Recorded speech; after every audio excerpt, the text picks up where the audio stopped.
Hello friends, welcome to Universe of Naruto X.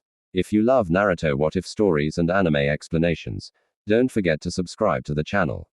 Now let's begin today's story. Rocks oh and what a surprise, more rocks, Vegeta muttered as he looked from left to right, hovering on the air. He and the other fighters, including Gohan, were looking for the android that got away right after Naruto left to take care of Goku. The search was getting tiring, and Vegeta was getting frustrated. To hell with this, he fired an energy ball to the mountains, planning to destroy it in order to draw the man out, but he had no idea that his attack would be absorbed by said old man, who was looking at him with a smirk before he retreated like the scared weakling he was.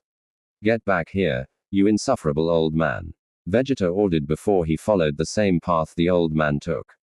And with the way his ki flared as his anger was breached was enough to get the other fighters to know the general location of where he was heading.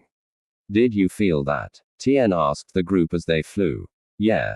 It seems that Vegeta's gotten a lot stronger. Krillin said, what if he's become a Super Saiyan like Goku? Impossible, Piccolo said as he too was flying. You have to be of pure heart and remain calm in order to achieve the legend. Piccolo theorized from what he saw so far, but I wouldn't be one to dismiss the possibility just yet.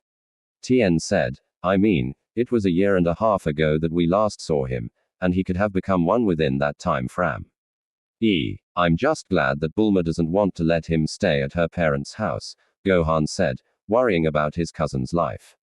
I wouldn't like it if anything were to happen to both Kuma and Trunks' lives. Yeah, you and me both, Piccolo said before they all flew with an extra burst of ki to the location the group felt Vegeta's energy last with Vegeta arg. Vegeta yelled in anger, releasing his aura around the area, thinking of the implications of what just happened. I just had to give him that energy. A mistake like that is inexcusable and more on Kaka's level. How could I be so careless? Panting a bit before calming himself, Vegeta started to tilt his head left and right, looking for the old man that dared stole his energy, unaware that the old man was current. Lie standing poised upside down on the edge of the underside of a mountain behind him. That's right, you brat. Get angry and lose all the calm you had once before exposing yourself to me. He thought, enjoying the sight of a frustrated Vegeta biding his time before he disappeared from the obvious rare and appeared in a more secure location.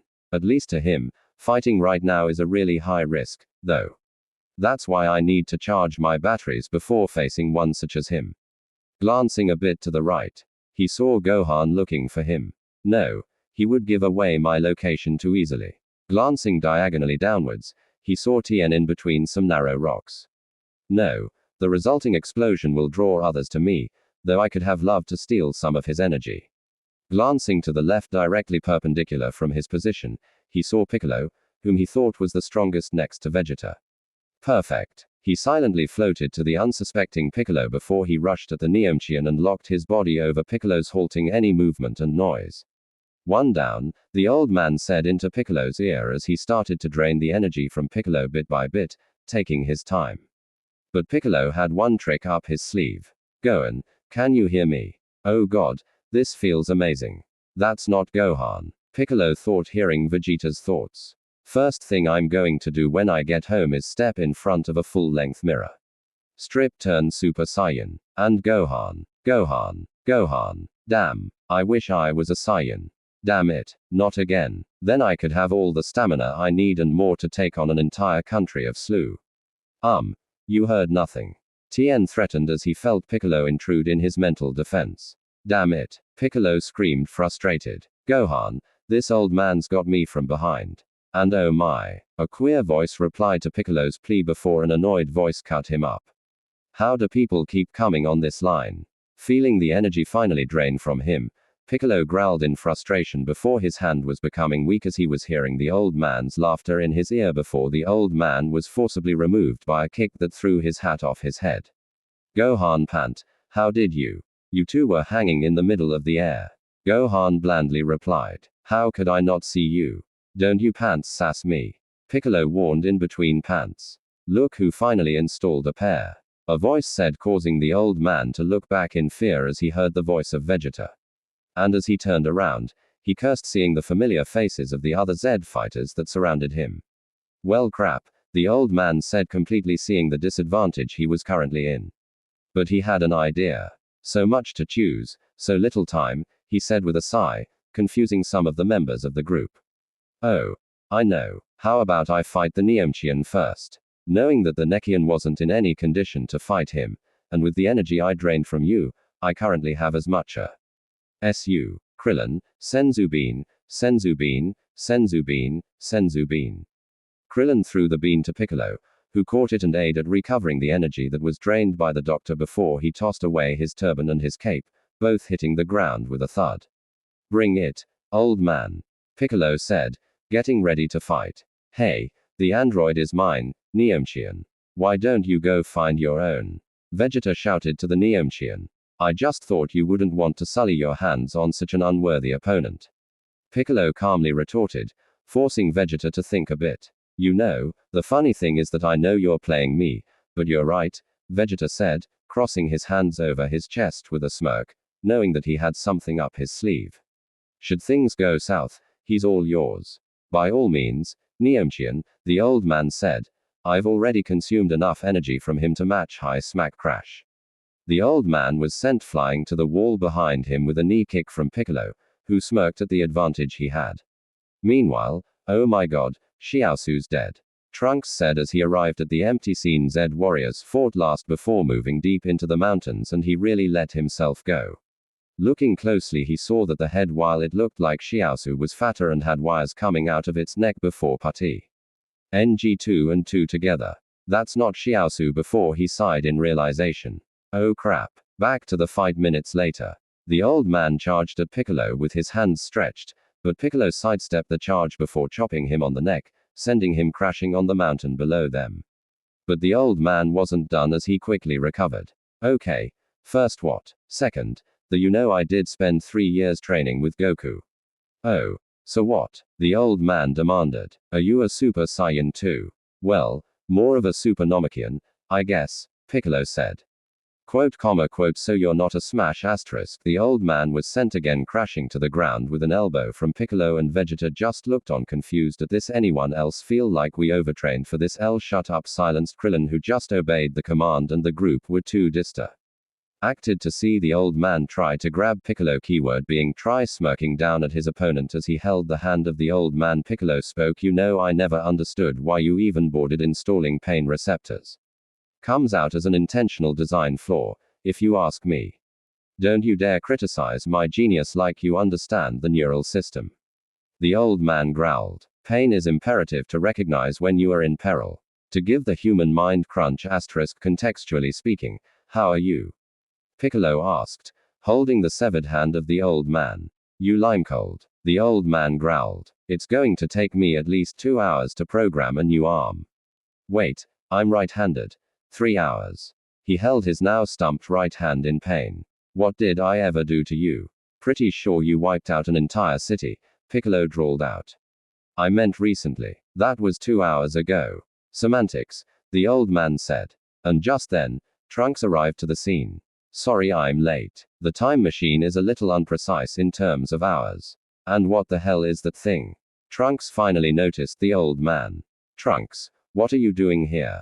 Piccolo asked, shocked at the arrival. Ha, that's a girl's name. Wait, isn't that the name of Bulma's kid? Krillin asked. So, what you're saying is that this boy is Uzumaki's kid from the future? Vegeta suddenly demanded. Well, that cat's out of the bag. Trunks said, but seriously, what is that? Still referring to the old man. That's the android, Piccolo stated. No, it's not. Yes, it is. No, it's not. Yes, I am. Stay out of this. Trunks yelled at the old man. Wait, so you're saying that that's not the android that kills us? Tien asked Trunks. No, I don't even. But you said 2 androids, right? Krillin asked. And we've been fighting, too. Tien said. I know what I said, but I'm telling you that's not the android. Why didn't you tell us what they looked like then? Vegeta demanded. I only ever met the 2. Well, look at that. So, did we? Bulma greeted from the car she was in along with her 2 sons and Yahiroi, who was driving. And now the woman's here. Bulma. No. Gohan shouted. Did she bring me? Trunks asked. noticing the baby in the car that she was on. And there's my door, the old man said before he fired multiple pink energy blasts at the ship with the wave of his hand. Bulma, Kuma, Gohan cried. Trunks moved as fast as he could to save the two inside, but he was lucky that Kuma helped baby Trunks because he was scared when he didn't see the baby. Where are my babies? Bulma was looking around for both her children when she sat Kuma sheltering a crying baby Trunks. And what followed was her sigh of relief. Crap, the old man escaped. Tien growled. Crafty little android. Vegeta growled. Thanks to that idiot woman, we now have no possible way of locating the android. What android? Bulma asked, confused at what they were saying. That old man, Piccolo replied. That's no android. That was Dr. Gero. Bulma explained. I've seen his picture before in one of my dad's science magazines, but of course it looks like he's changed since then. Hey kid, that android we fought was Dr. Gero, Piccolo said to Trunks, who was still monitoring Kuma and his younger self. But hearing that, his head snapped at attention. Dr. Gero, he whispered in thought. Dr. Gero, how could you possibly know a thing like that? Vegeta demanded. I know what I saw, you arrogant. It was a picture of that old guy in one of my dad's science magazines, and underneath it in bold letters WA. S. Drive. Gero. Bulma stressed out to the Saiyan prince who scoffed at her tone. As much as I want to fight Uzumaki, it will have to wait. Vegeta stated, still pissed at the audacity of this, we have more important things to worry about. The timeline must have shifted when I traveled here from the future. Trunks theorized with his hand on his chin. It does explain why the doctor is still alive, though. Maybe in your timeline where this so-called doctor was killed by the androids and left to die, here he managed to save himself and Hut of the androids that killed him so he could control them better. Kuma theorized, surprising the group at the amount of genius he just showed. That could be where the timeline started to diverge, if anything, making this an alternate timeline from yours. He looked up to see dumbfounded looks pointed at him, and he scratched his head in embarrassment. I watched Doctor Who. Oh, the group nodded in understanding while Bulma was proud at how smart her son was. Though she did notice the look he was giving Trunks and baby Trunks as if trying to figure something out. Smart kid you got there. Bulma Tien commented. What can I say? It's in the genes. Bulma proudly declared with her hands on her hips. So the two androids that are in suspension could be the ones that you spoke about since it's been stated that they nearly killed him in this timeline where they killed him in yours. Am I right? Piccolo asked. Possibly, but there's only one way to find out, and to do that, we will need the location of the Doctor's lab. Trunks said something that we have no idea of, Tien said. I know where it is. Bulma suddenly said much to the group's shock. Really? Trunks asked. Yeah, she replied. Then she placed her finger on her lip in thought. Meanwhile, easy there, Goku, Na said as he tried to calm his brother down because of the way the situation was getting. It was getting worse and it pained him to know that there wasn't a medic around to help him with a recovery. And even if they were able to find one, none of the medics in this time, as observed by him, didn't have the correct equipment to help. Unless I have to go, Na said as he immediately stood up from his spot, surprising Chi-Chi and Yamcha. Where are you going? Your brother is lying in his sick bed, and you're not staying to help him recover. What kind of person are you? Naruto ignored this insult from Chi-Chi and went to the door, picking up his cloak from the rack and putting it on before turning around and speaking up. If my plan works, then Goku might be able to recover faster. That was all he said before he left the house and disappeared with a flash to his destination, hoping that his plan will work. Back to the other fighters. So, that's where it is. Krillin said to himself, new plan. Now that we have the whereabouts of the lab, we can destroy the androids before he can have any chance in activating it. Piccolo said, sorry, Neomchian, but I like a challenge unlike you. So, your plan doesn't sit well with me. Vegeta said before he flew to the location in a burst of ki. How can he be so confident? Tien asked. I mean, he's not even a Super Saiyan, so what hope does he have in beating the androids? I don't know, but from the way he's been acting, he might as well be. Piccolo stated. Are we going into this again? Krillin asked, knowing where this argument was heading. Aren't you supposed to be doing something? Kuma asked, snapping the fighter's attention back to the task at hand. Thanks for the reminder, kid, Piccolo said before he followed Vegeta with a similar burst of ki, prompting the others to do the same, except Trunks, who was pulled back to the ground by Kuma and Gohan, who was thinking about something. Excuse me, but I have somewhere to be, Trunks said to his older brother, who was currently younger than him, so it could be his older younger brother. Just want to wish you good luck, Shrimp, Kuma said with a smirk that caused Trunks to flinch in shock. How did you please? Do you have any idea who you're dealing with? Kuma slightly asked, much to Bulma's confusion. What's going on? She asked, and Kuma decided to answer her question, introducing the teen. Mom, meet my little brother from 20 years in the future.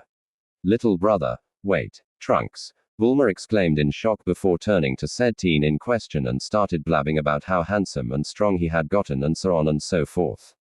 Much to Trunks' embarrassment, who decided to stop it as there are more pressing issues at hand. I'm sorry I have to cut this short, Mom, but I have something important to deal with first, he said, and Kuma nodded in understanding before he turned and flared his aura. Kick there, Kuma simply said as a parting message to his little brother's future self, who smiled in appreciation before taking off to the air, following the path the fighters took to the Doctor's lab. Well, I'm off to see Dad, Gohan said moments later after the silence. But Bulma's voice made him halt. Wait, she called. How am I supposed to go? Well, you could always ask Kuma to carry you. Can't, Kuma said, pointing to his little brother. Besides, I might as well check how Uncle Goku is doing as well. Following that, Kuma took off with his little brother in his hand while Gohan was left to the task of carrying Bulma, something he sighed before carrying her. All the while forgetting that there was one more person they forgot. Hello, anyone there? Poor Yahiroy didn't know that the group abandoned him to his fate. Maybe he should change his lazy ways. Nah, he kind of likes it this way with Dr. Gero. Just a little bit further, the doctor said as he was running between the narrow paths of the mountains, knowing he was in hope of reaching his lab in one piece. He turned around a corner and froze in shock, seeing the body of Vegeta floating on the sky with his head tilting left and right. Seeing for the doctor. What? How the hell did he find me? He thought in shock before calming down. Okay, it's just a little setback after all. There's more than one pathway to the Lunovich. He thought in panic as he saw Tien as well before he looked behind him and saw Piccolo as well. Damn it, there's no way that they should be able to find my lab's location unless they know one of the brief, __. Meanwhile, with Krillin stealthily moving along the rocks, Krillin looked left and right for the android that was now known as Dr.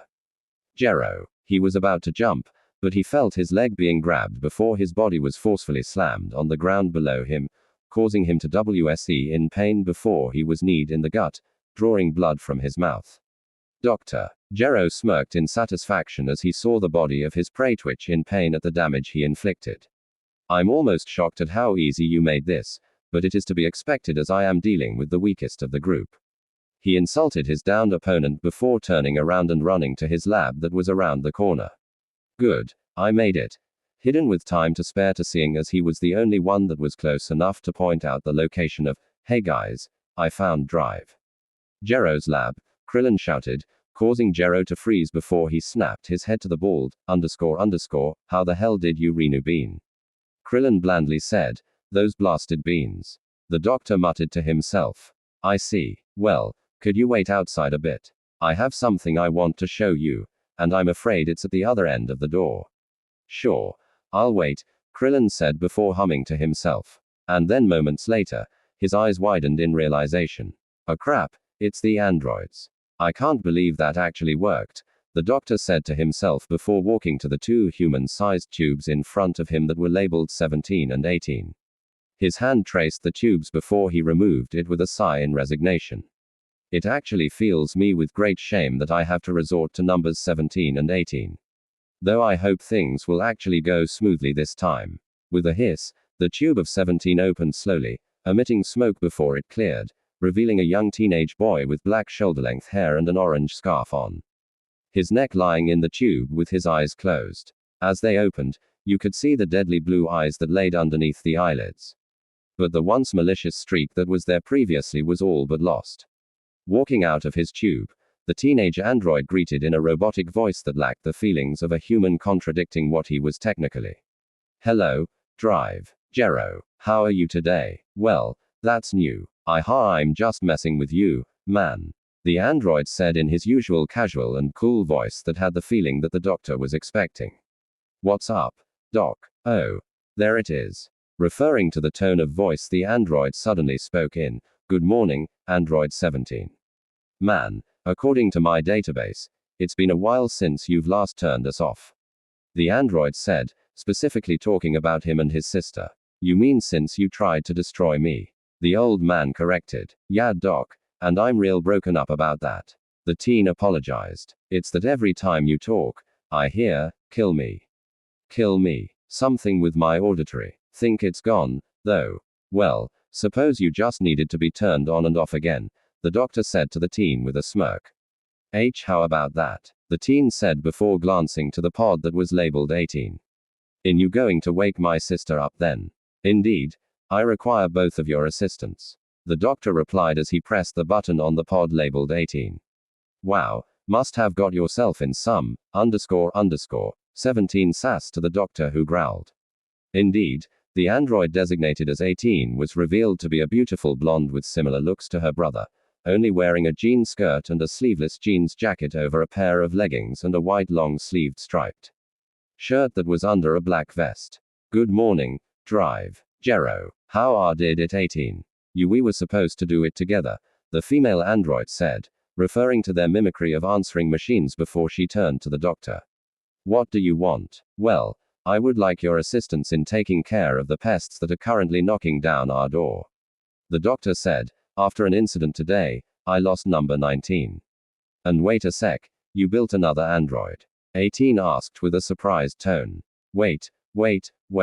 Was it that fat clown thing? Number 17 asked. I thought that was a joke. Well, clearly it was. It's dead now, and so are we if you don't. Whoa. Slow down. 17 pacified the angry doctor. Are you an android? Holy, __, he's an android. 18 answered the question with a look of disgust in her face. How did you even do that? 17 asked. I took my brain and put it into this body. The doctor stated as if it was the simplest thing in the world. How? 18 stressed. Well, how did I do that? The doctor asked himself, but then remembered the people at the door. 18. You two are charged with eliminating those pests.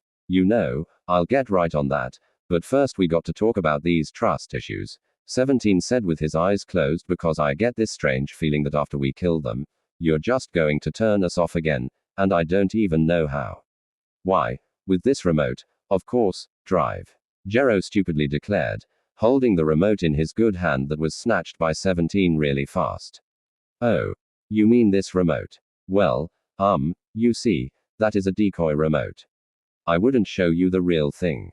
The doctor lied smoothly, but I do need that remote back. It was my mother's. Oh, don't you worry. I'm going to hold onto it real tight, 17 said before crushing the remote with his hands accidentally. Whoops. Did your hand just malfunction, bro?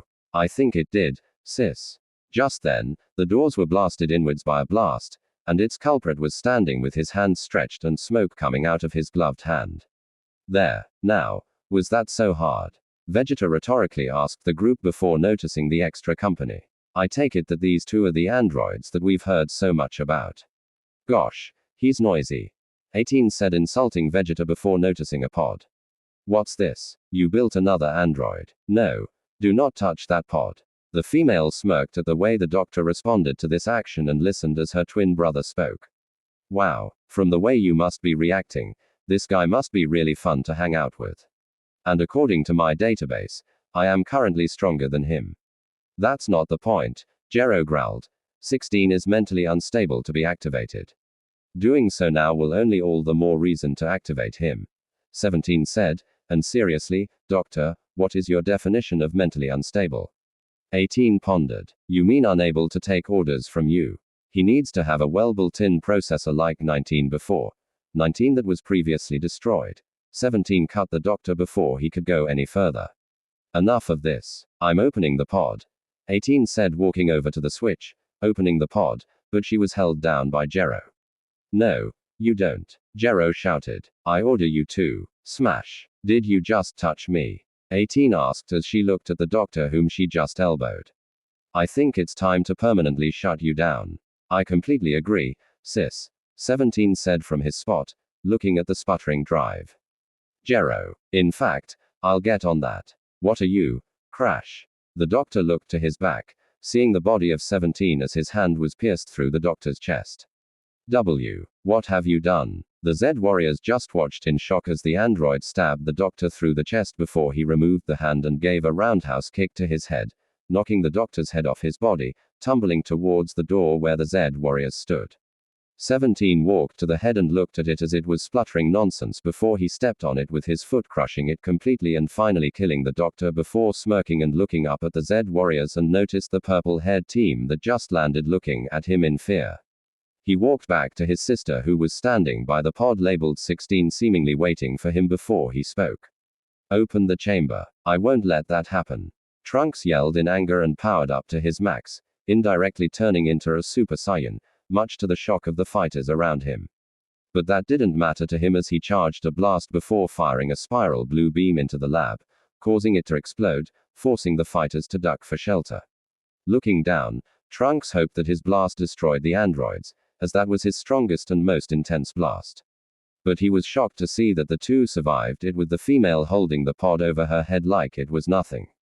How could they survive that? Trunks whispered in shock. Maybe you just didn't try hard enough, Vegeta said before turning fully to the teen. And why didn't you tell us that you were a Super Saiyan?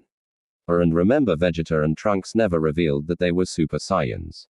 So it is logical for Vegeta to be surprised at the sudden change, as will the others be once they find out that Vegeta is a Super Saiyan. Forget about that. We have more pressing matters to deal with. Trunks angrily dismissed to the prince, who didn't like being dismissed like a common peasant.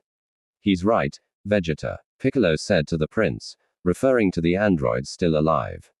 Vegeta said before glancing back to the androids. Hurry up, sis. 17 said, I'm eager to see what the doctor has been hiding. 18 dropped the pod and walked to the big red button on the side and pressed it. Rise and shine. The pod opened to reveal a young, healthy adult with 2 lines on each side of his nose. He had a long shoulder-length black hair that was tied into a ponytail.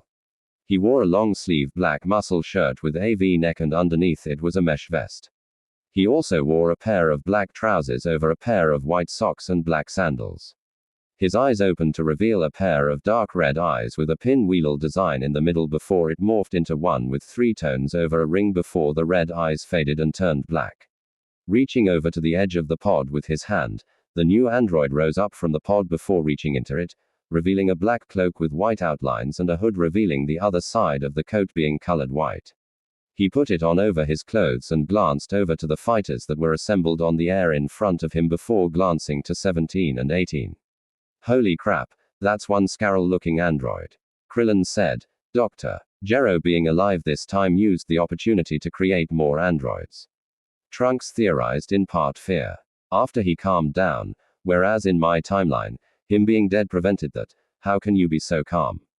Krillin demanded out of fear. My father explained that being calm helps in situations like this. Oh. Like how you were calm before. Vegeta couldn't help but jab at this and enjoyed when the teen winced.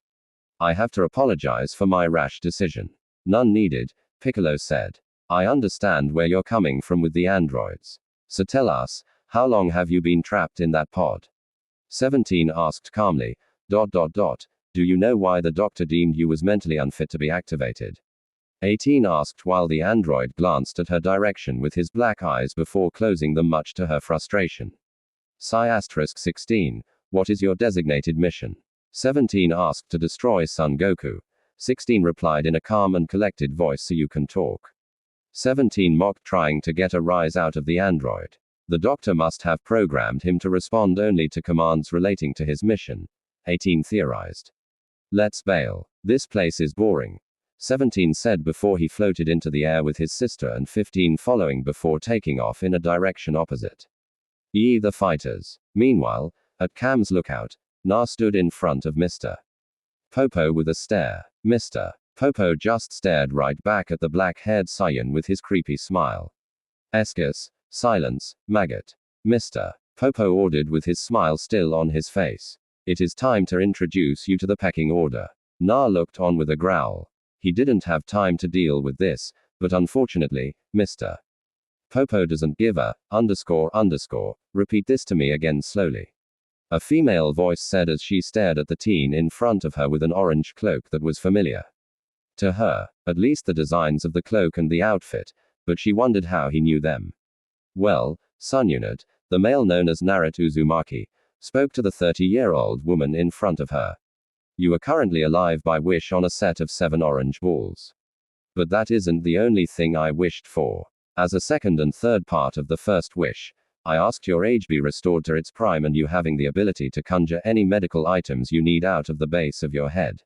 Na explained. And then he brought out a purse. And for my second wish, I asked for a pocket dimension women's purse with the materials needed to place any medical items in it safely that can only be accessed by you. And I am currently speaking with Naruto Uzumaki. The blonde female known as Sunade asked, happy with the explanation of the sudden rush of knowledge. Yes, I have gone through some changes over the years and suffice to say this is my actual appearance. Na said, tell me something only Na will know. Sununit demanded, when I was 13 years old I and my sensei Jiraiya spotted you in a gambling joint and I stupidly attacked you after you insulted the Hokage position. So you finally agree with me that you were stupid then? Asked with a smirk on her lovely face. You surely ask a lot of questions, Na said. But that's not why I brought you back. Oh. Part of the reason I brought you back was to help heal my sick twin with a heart virus. Na explained and he pleaded. Please, Sununit-sama, he could die anytime soon if nothing's done to stop it. I promise to buy you the best sake around if you help me with this. His eyebrows disappeared in her hairline seeing him beg like that. Then and there she knew something was up. Okay, brat spill, why are you being so respectful? Asked. And what's this about you having a twin? Na got up from his knees with a sigh knowing that the amount of time they spend here will not Goku, so he grabbed her shoulder and looked back at the genie who was gardening. Thank you, Mr. Popo, for your help. Silence, maggot. Mr. Popo ordered from his spot with a smile on his face. The pecking order is you, the dirt, the worms inside of the dirt, Popo's stool, Kami, then Popo, remember that? Yes, sir. And with a red-orange flash, they left the lookout with Mr. Popo humming to himself and predicted to nobody. Hell be back. Because nobody can resist the awesomeness that is Popo. Later, slightly widened at the mode of transport, Sununit was being led inside a small cottage where she saw a spiky-haired man on the bed screaming his lungs out while a less spiky-haired man was kneeling beside him holding a vial. He looked up from his kneeling position to see Na. Oh. Hey, you're back. Holy. Yes, Yamcha. She has an amazing set of Na calmly said, but I didn't bring her here to be GKED by people like you. Who's he? Asked referring to the pervert. His name is Yamcha, a friend of mine, Naruto said and walked over to Goku's bed. This is Son Goku, my fraternal twin, he introduced and had to calm him down as he started screaming in pain. That's some serious set of lungs he has, Sununit said before walking to him, placing her hand over his chest before going through some hand signs, making a green aura appear over them. She used the aura to scan Goku's chest area before turning it off with a sigh. Yep, it's official. He's got a virus. Tell us something we don't know. Yongsha said, I need space if I'm to work and tell me. Where's his wife if he has any? Asked. I'm right here, Chi-Chi said as she stood on the door hearing her being requested. Excuse me, but who are you and what are you doing to Goku? She's the best medic that I could think of, and you're currently standing at the presence of one of the first Fem Ale leaders, the village I came from. Na proudly introduced before his head snapped back a bit and his eyes widened before it narrowed, feeling something off around the premise, specifically the seals he placed around the house. Hey, just because he can't use chakra doesn't mean he can't draw seals. What's wrong? Yamcha asked, noticing Naruto's look. The security seals I placed in the area to alert when we have an unwanted guest has been breached. Na seriously said, much to the shock of those present. Security seals. What are those? Also, I can't feel the energy of the intruder, so they must be dud. Maybe that's because the intruder might be an android sent by Dr. Gero, Na rhetorically asked, causing Yamcha to blush. Na knew about Dr. Gero from his wife's phone call. I'm heading out to stop him from approaching this house, Na said moments later as he got up again. It still surprised me how they got this far. Maybe they had a built-in map. Are you going to be okay? Chi-Chi asked with concern in her voice. Seeing as he is family. Naruto smiled. Of course, before he looked back to Sununid, who was just calmly looking at the screenplay. I leave everything in your capable hands. Before he flashed out of the house in a red-orange flash, with Na quietly stalking the location of where his primary target was located, was a being that had an orifice-like mouth with the two sections of his head shooting off in different directions in a VSH. Ape. The figure has orange color parts near his abdominal area, the back of his head, and even near his groin area. He has two wings which are both emerald green with black spots. He has an emerald green and lime green mix all over his exoskeleton. He also has 3 fingers in 5 fingers and 3 toes on his person. On his back was a tail like Frieza and King Cold, but also has a stinger included at the end of it. And on his abdominal area, he has black sections in the middle between the 2 sections on his head and even the black part of opposite side of his tail. He looked like a humanoid insect, all in all, that had the tendency to suck the life out of its prey if the hole on his stinger was anything to go by. It could also mean that he could draw out poison from it. But at this point of the description, we know who I'm describing. Holy crap, you are ugly, a voice said from behind him. He turned around and saw the disgusted face of Uzumaki Naruto and spoke. I was primarily tasked to destroy Son Goku, and given from what I have in my database, you are not him. So I ask this, why do you feel as familiar as he wouldn't like to know? Na said, but before I get ahead of myself, I am Uzumaki Naruto and you are. I am the ultimate creation of a genius mindset that has unfortunately passed away, but his goals luckily have been transferred to me. While I would love to tell you what my ultimate goal is, I'm afraid that I can't but to indulge you. My name is Cell, and I am an android. Cell introduced. And how did you find this place? All I needed to do was search for my primary target's energy and scout him out. And as luck would have it, his energy was fading, giving me the opening I need to complete one of my goals. But now I have to get rid of you before I can hope to accomplish it. You're welcome to try, but let's take this somewhere else, as this area won't do, Na said. He and Cell flew to somewhere far from the area they were previously located to somewhere close but good enough to fight. Both landed before Na got into his favorite fighting stance, the Goken. I have to warn you though, I'm a tough nut to crack. I am quite sure that you will be quite easy to crack for me if that were the case. Cell gloated before getting into a fighting stance as well before both their first met, initiating the beginning of the fight with the fighters. Step aside, weaklings, and let a real Saiyan show you how to fight. The voice of Vegeta spoke as he walked in front of the group as they landed a few distance away from the androids. Has he always been this? Trunks whispered to Krillin, who nodded. Oh yeah, you should have seen him when he first arrived on Earth. I mean, talk about an ego. Krillin whispered back. And it seems that same returned, Piccolo said. I liked him better when he was humble. But what do you think caused this? Tien asked. Their conversation was interrupted by an explosion of power from their topic of conversation, followed by a blinding light. Guys. Krillin spoke in fear as he pointed his shaking finger at the now Super Saiyan Prince, who was smirking in arrogance. Crap. That's right, __, the awesome Vegeta-sama has risen to the top.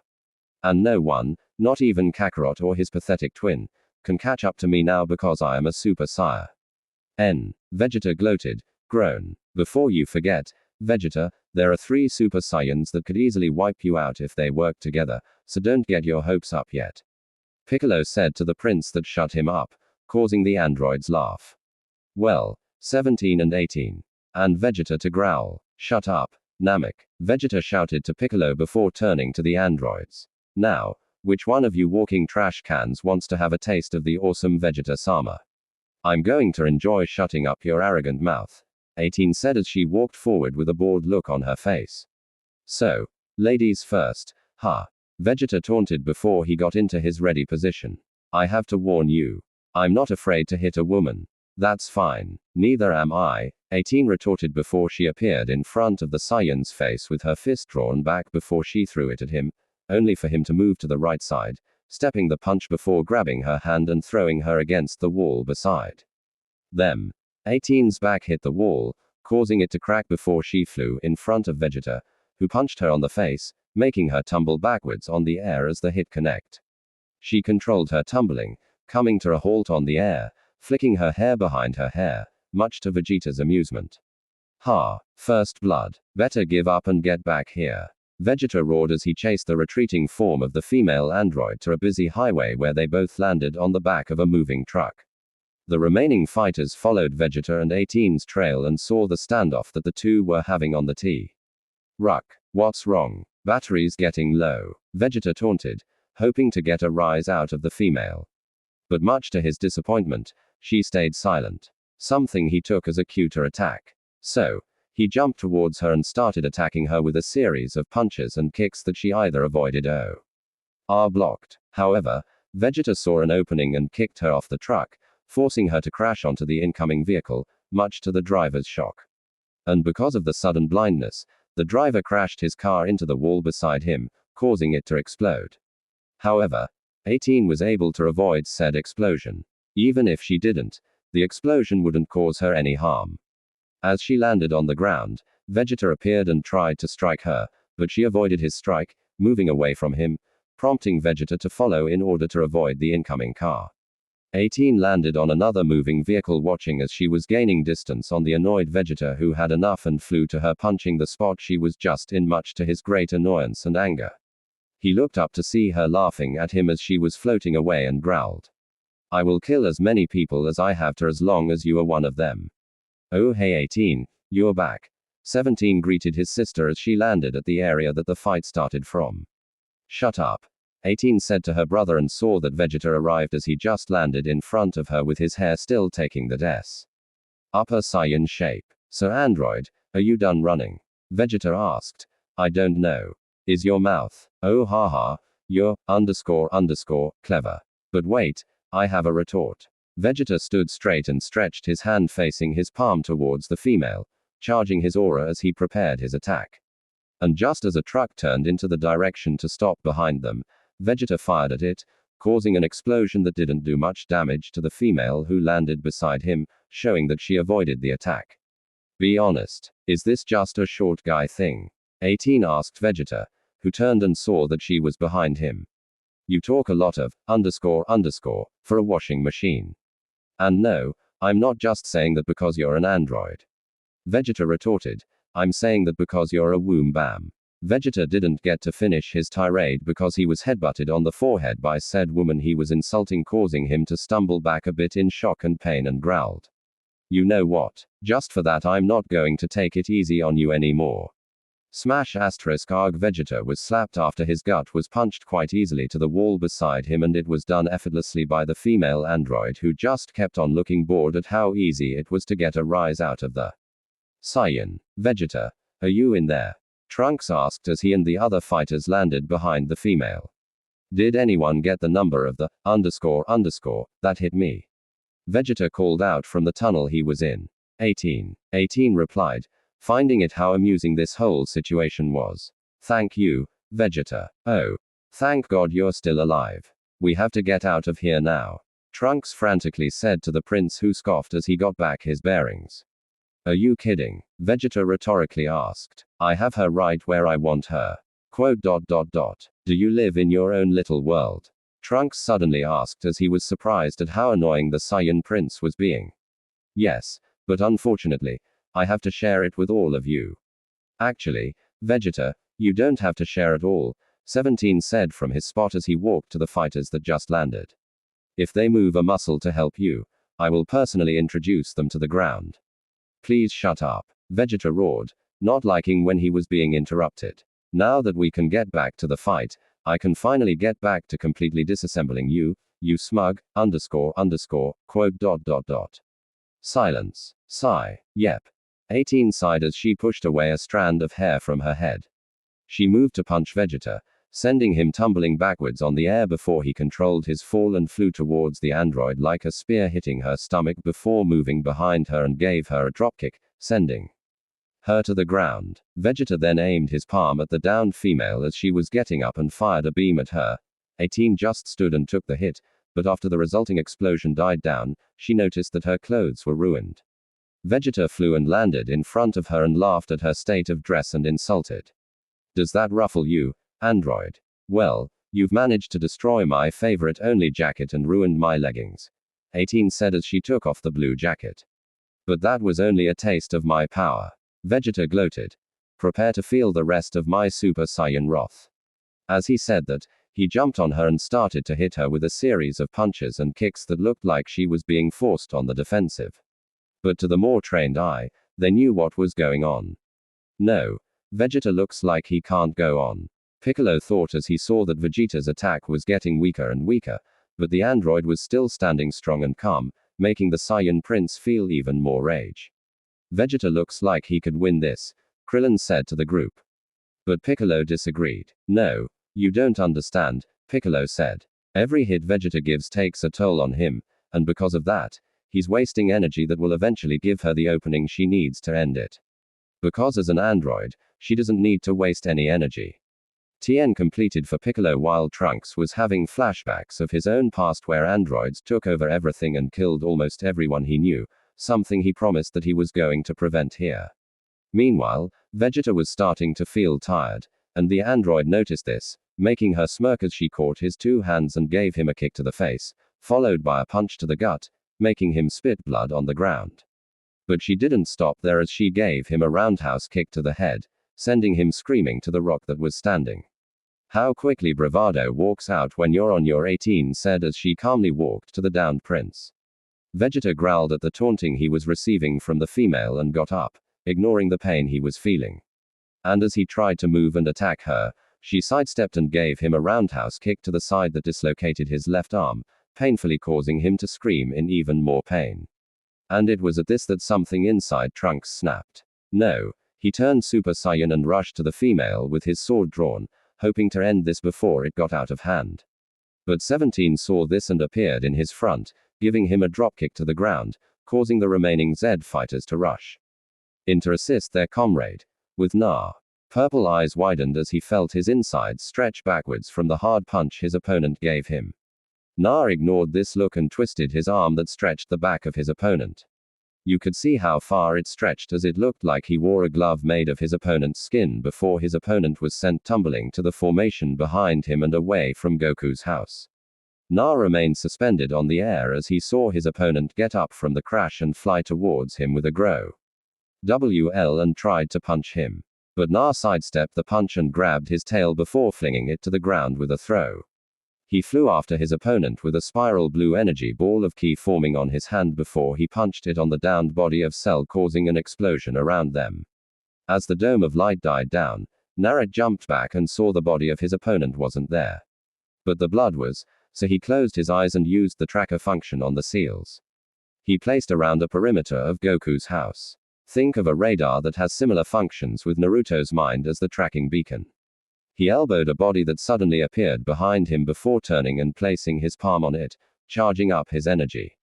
Quote, Gen Saku reduce. A red beam shot out of Naruto's hand straight through Cell's chest before he held the android's face as he whimpered in pain, and again Na charged up his energy. Quote, ch scatter.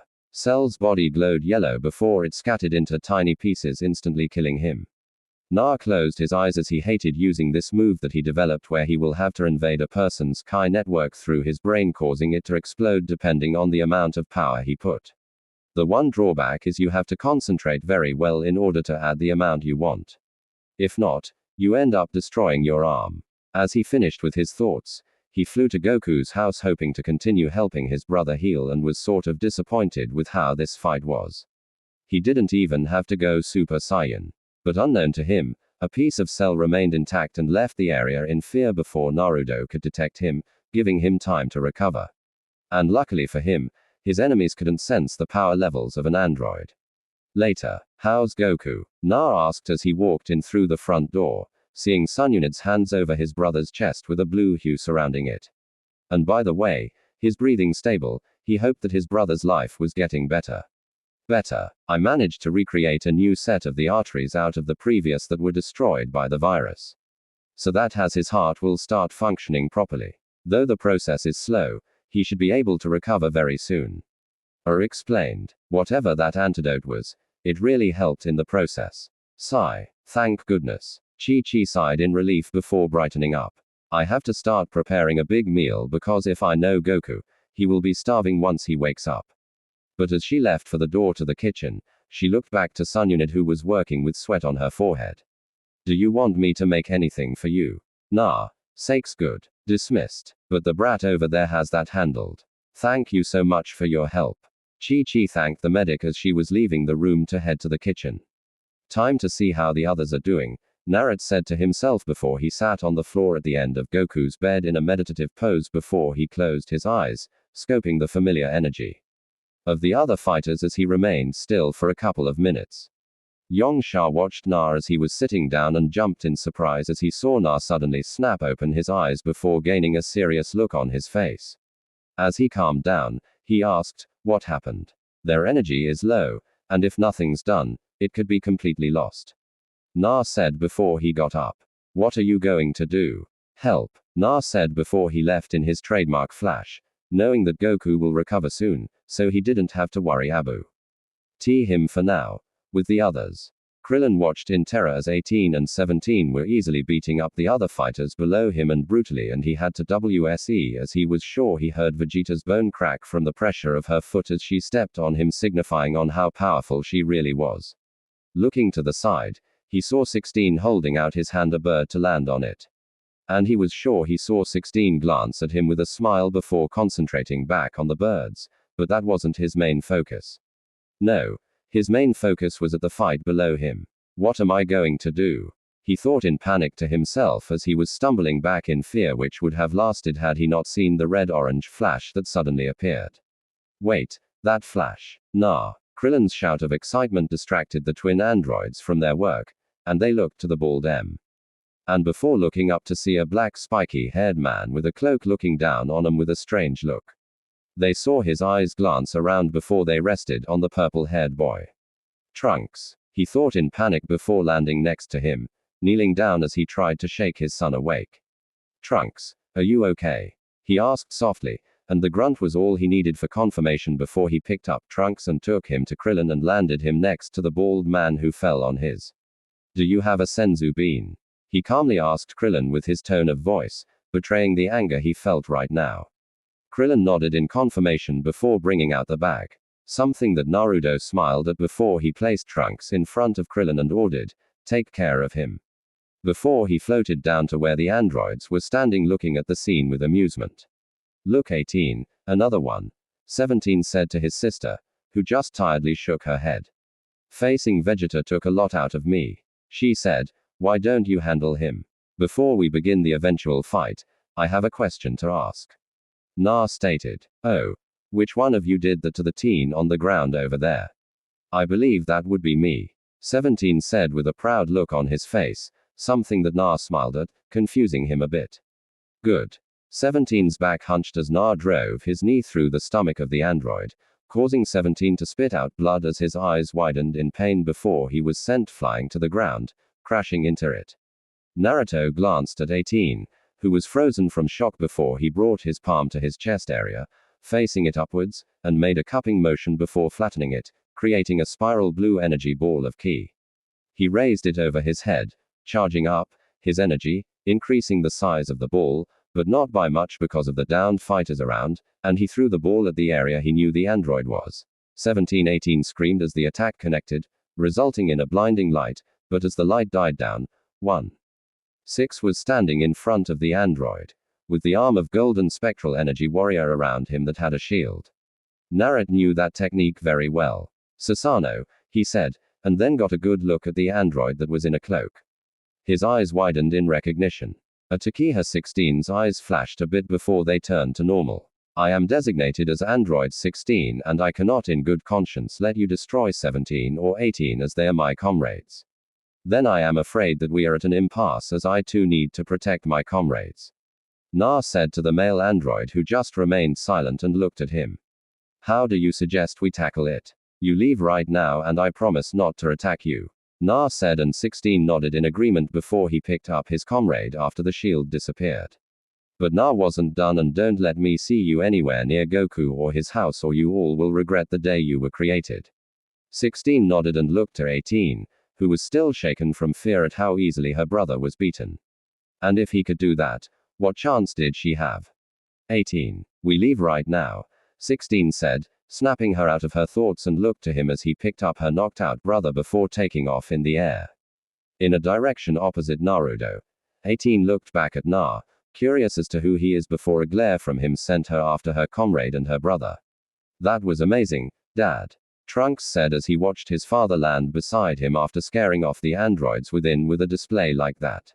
Well, they might just have a chance. Thanks, Na said before walking over to him. Are you feeling better? Yeah. Those senzu really help a lot, Trunks replied. And with Krillin, they started to revive the other fighters with an angry Saiyan Prince being last in line. Is Na familiar with number 16? Will Goku recover on time to help deal with this threat? And what about the mysterious cell? It seems that Naruto's instant death technique wasn't strong enough to beat him, and he just came back even stronger than before. Who will win in this epic fights? The Z fighters or the androids? Find out on the next exciting chapter of Dragon Ball Z. I still don't get why we have to run like cowards, 17 stated as he was helped up by number 16. His power levels far exceeded our perspective parameters. 16 replied, fighting him together is unadvisable, and fighting him alone is suicide. But what about you? 18 asked. You were able to block his attack, that alone says something. According to Dr. Gero's supercompute, I have the ability to absorb one of you. 16 explained, the power boost might be strong enough to face our unknown anomaly, but as to how much? And I wouldn't want to be absorbed. So that alone proves to be a problem. 17 said, with 18 agreeing before 18 pointed out something before he called you Itachi. 18 remembered, why did he do that?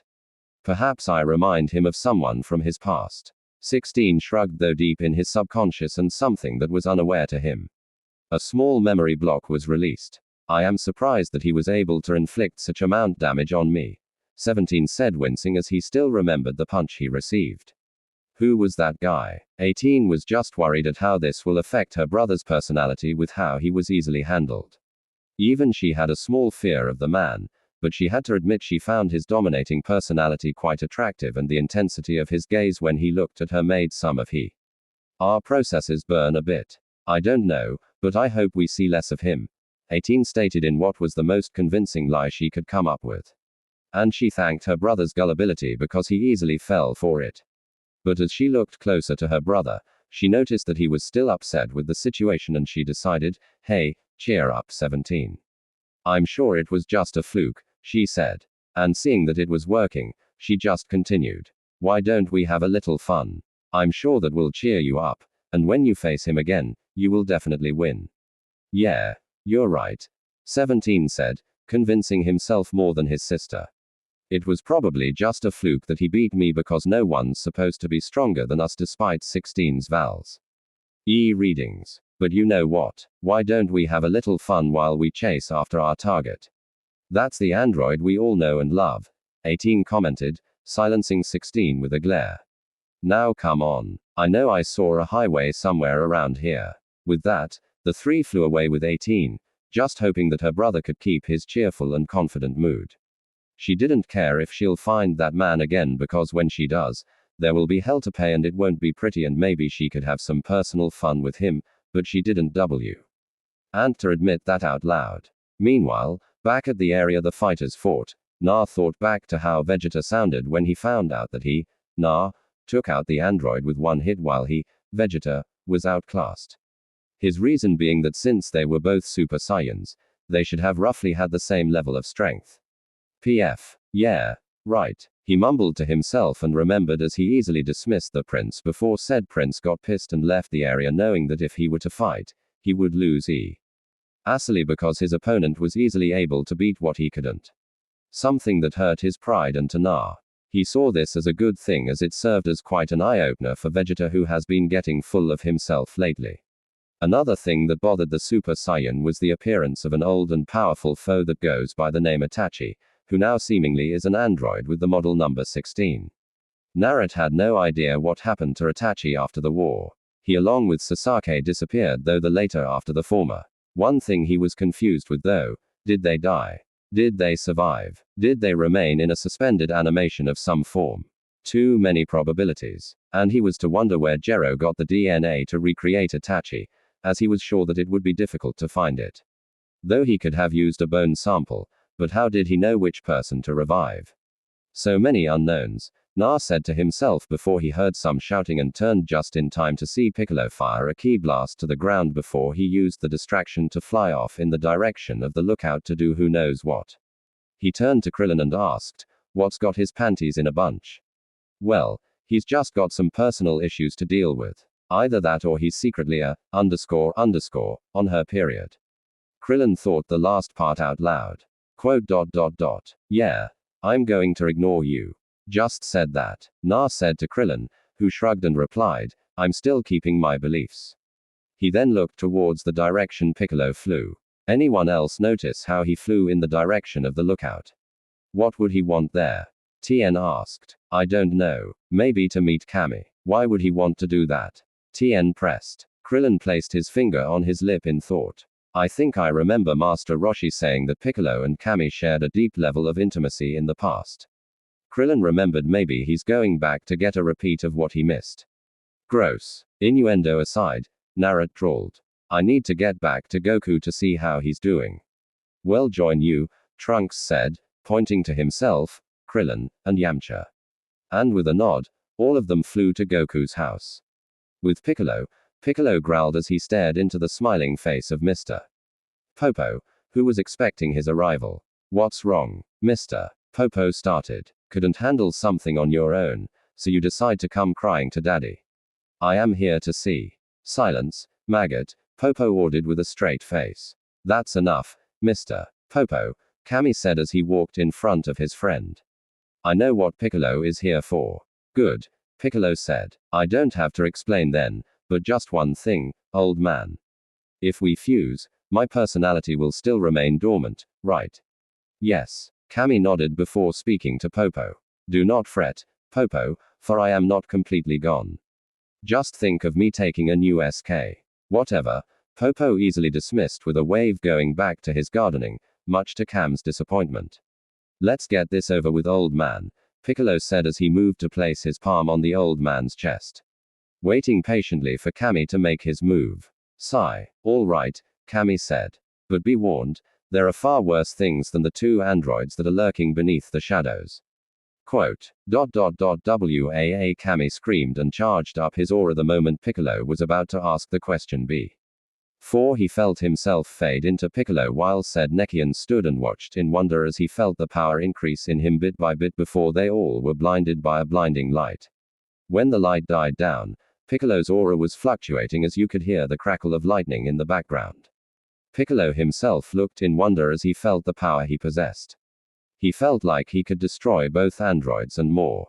He even felt like he could take on Goku and win. "When the androids kick, you'll all just stand here and laugh," Mr. Popo said with a smile as he sensed the build-up done while Piccolo just growled before he went to the edge of the lookout and jumped off to where he sensed the trouble previously as Kami. Next stop, Ginger Town. Minutes earlier, Vegeta stood on a rock formation, looking seemingly at nowhere, thinking of his previous battle with that female android. Just thinking about it made him so angry he felt like arg. Following the scream came an explosion of energy that turned him into the fabled Super Saiyan before he relaxed, still in his Super Saiyan mode, thinking to himself. "Wait till I get my hands on those androids," he thought. "I will prove once and for all that I am the strongest warrior in the universe." What Uzumaki did was probably just a fluke, and I'm sure that given the chance, I would obliterate him, Kaka, and anyone else that stands in my way of ultimate power. He wasn't done with his monologue yet, as rationality started to enter his mind as he powered down to his normal state and spoke to himself. No, the Super Saiyan of legend were an invincible warrior race. I am their son, and at long last, I have risen to claim my birthright as I have stepped into the ranks of greatness. But maybe it isn't enough. Maybe there are still heights that must be reached even as a Super Saiyan. He powered up again to his Super Saiyan state, clenching his fist over his chest with a growl, then a smirk. And when I ascend, no one, not Kakarot, not his pathetic brother or his son, will be able to stop me as I take my GHT full place on the throne. With the group, Tien, Naruto, Krillin, and Trunks were flying over the formations below them. When Tien got their attention and spoke, I think I'll go pick up Xiaosu from Kame House and train with him. He said. All right, Krillin said. We'll meet you there once we move Goku from his house. Why are we moving him exactly? Na asked. The androids will want to kill him even when he is vulnerable like this, and while you are strong we need all the available help we can get, and that includes Goku as WL. Krillin theorized. No need. Na said there's someone doing a delicate healing procedure on Goku as we speak. And before I left, I made sure to secure the perimeter of his house. Na explained. Should a threat arrive, I will be notified immediately. He remembered the threat that was named Cell. That's history now, much to his relief. Okay, that's good, Tien said. Gohan should be arriving soon as well, so we'll meet back at Goku's house. Agreed, Naruto said, and Trunks nodded his head in agreement with his father, while Krillin reluctantly agreed. Before Tien flew in another direction away from the group as they headed to Goku's house. Later there, that should do for now, Sun Yunit said with a sigh of relief as the hue on her hand diminished. She then placed her items in the purse Naruto got her before she stood up and stretched from sitting or so long. How is he? Chi-Chi asked, who glanced at her. All he needs to do now is rest, Sun Yunit stated. After which he should do only light exercises, maybe have a meal or two. Thank goodness, Chi-Chi said, and Yamcha sighed in relief. Well, then come on. I'm sure that you're hungry after working so hard with healing Goku. As they walked to the kitchen, Gohan landed outside the house before rushing inside as quickly as he could, hoping to see his dad. Dad, he shouted, catching Yamcha's attention. Oh. Hey Gohan, Yamcha greeted. How have you been? That's a dumb question, Gohan said blandly. How do you think I've been? Oh.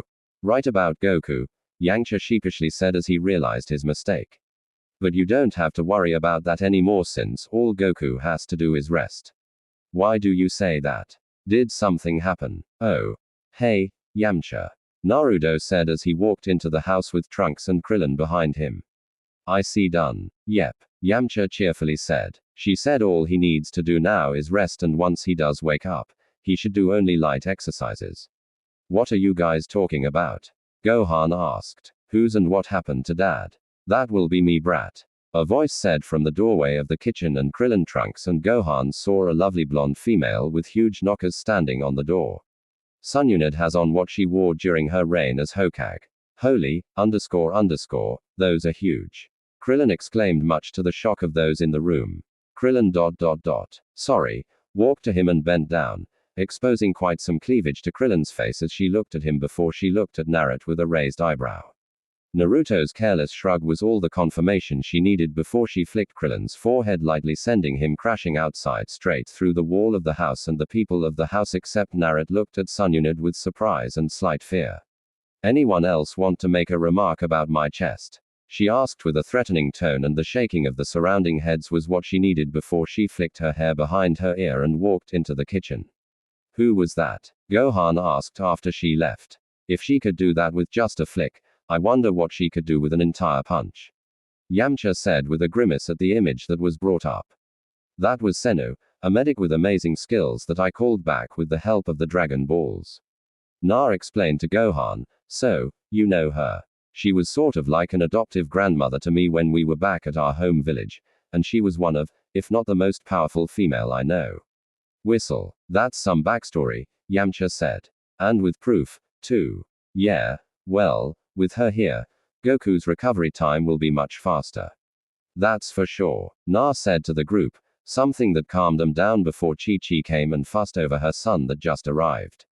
With Piccolo landing in the empty streets of Ginger Town, Piccolo walked forward as he glanced left and right, looking at the piles of clothes on the ground. He inspected them and noticed that the owners were just sucked dry of their essence. What could have caused this? Piccolo mumbled to himself as he squatted on a knee, touching the clothes, feeling that it was still warm, meaning that this was recent. That means that the monster is still in the area. He stood up and looked left and right for the monster that was an expert in hiding his energy and growled in frustration, "Where are you?" Meanwhile, unknown to him, the creature known as Cell was walking towards the Neomchian with his latest victim on his hand. He still remembered his embarrassing defeat at the unknown fighter. And while it did give him a huge boost, he knew that he was still not strong enough to face him. That's why he abandoned his primary mission and set after his secondary missions to absorb androids 17 and 18. But it was difficult to find something that didn't emit an energy signal. So he had to make do with absorbing the biomass of the people in this town, something he took great pleasure in doing. He sensed the arrival of Piccolo, one of his genetic components, and decided to have fun, especially with his boost of power, even though he was in the middle of a meal, something that annoyed him. Piccolo looked to the right as he heard footsteps, and he saw a humanoid bug walking with a human trembling on his hand. After listening to the man's pathetic cries for help, Cell stabbed his stinger on the back of the man before he proceeded to absorb the biomass of his victim. Piccolo growled as he looked at Cell, who smirked at him before his feeding was done. Cell proceeded to walk forward until he was a few feet away from Piccolo before he smiled that didn't reach his eyes. "I will absorb you next," Cell said to Piccolo, who just kept frowning as he got into his ready position, preparing himself for the incoming fight, while Cell just exhaled, releasing his energy, releasing a very familiar energy output. In Goku's house, the fighters ran out in surprise at the power felt, especially Naruto, who was sure that he had dealt with those two. "I made sure I got rid of Frieza and his father," he growled with his fists clenching. "But how are they back? And they feel much stronger than before." Gohan cried in shock. "But how can this be? I don't get it," Trunks said, concentrating. "I felt Piccolo, Frieza, Cold, and Vegeta's power all in the same place." Vegeta narrowed called in confusion.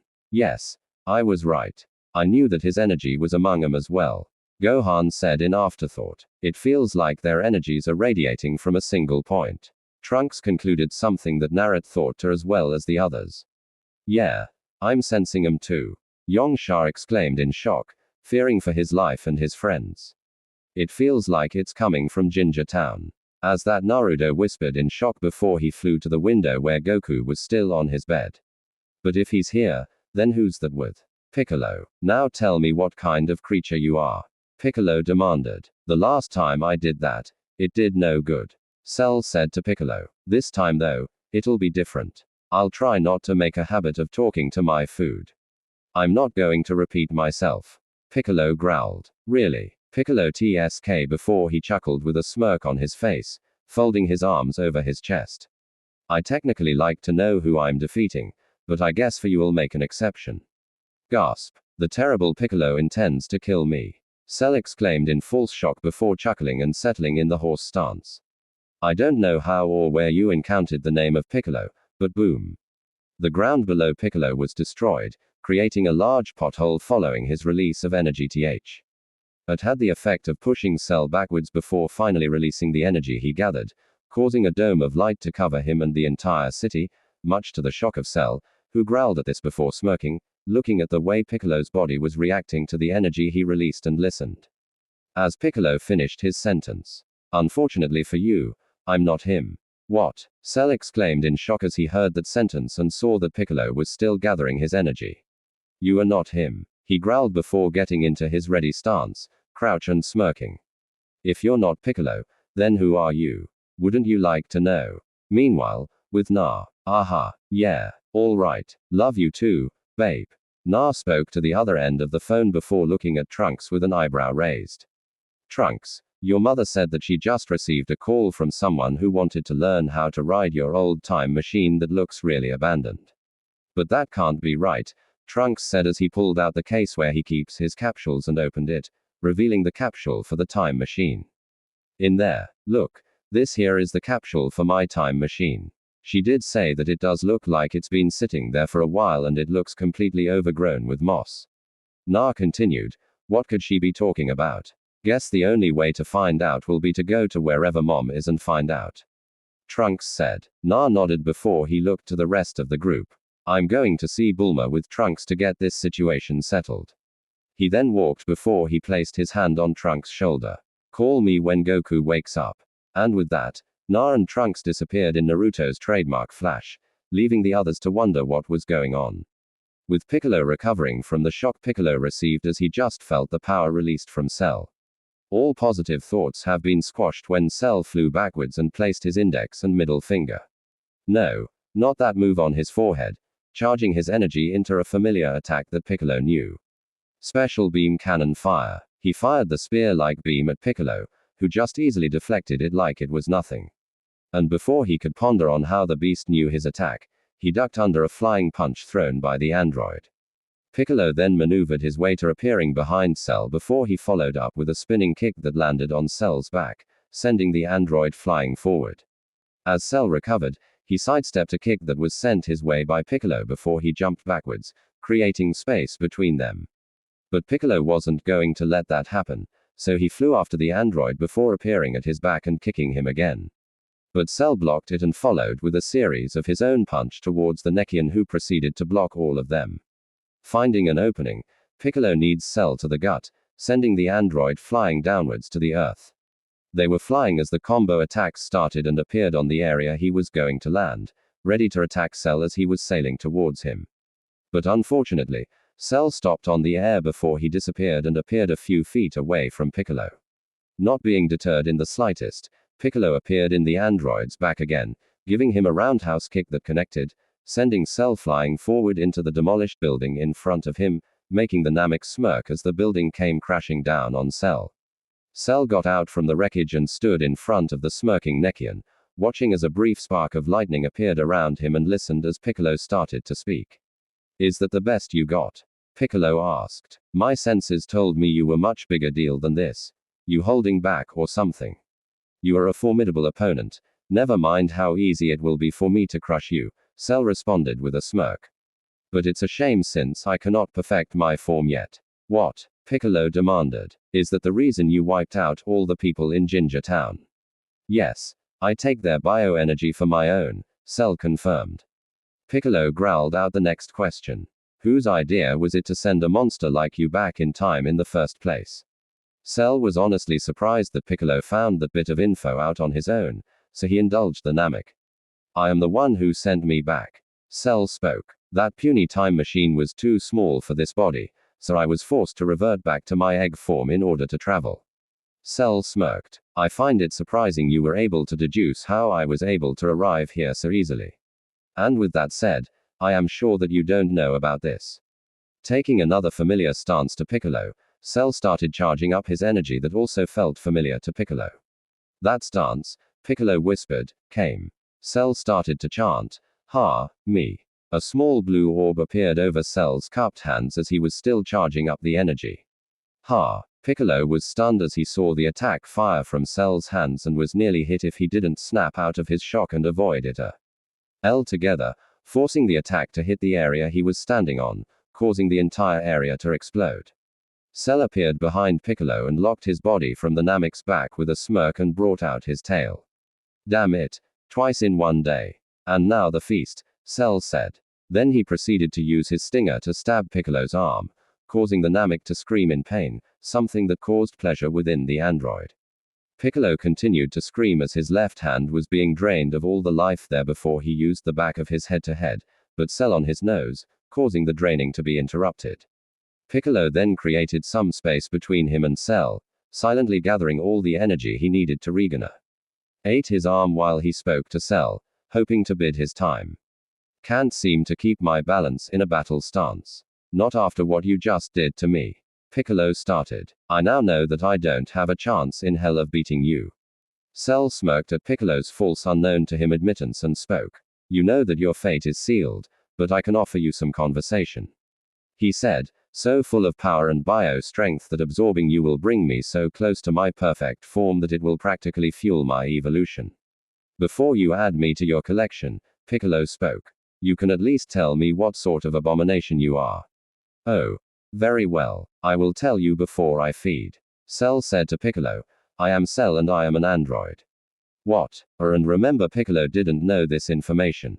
He only knew that a monster has been killing all the people in Ginger Town and couldn't get a fix on what type of monster it was.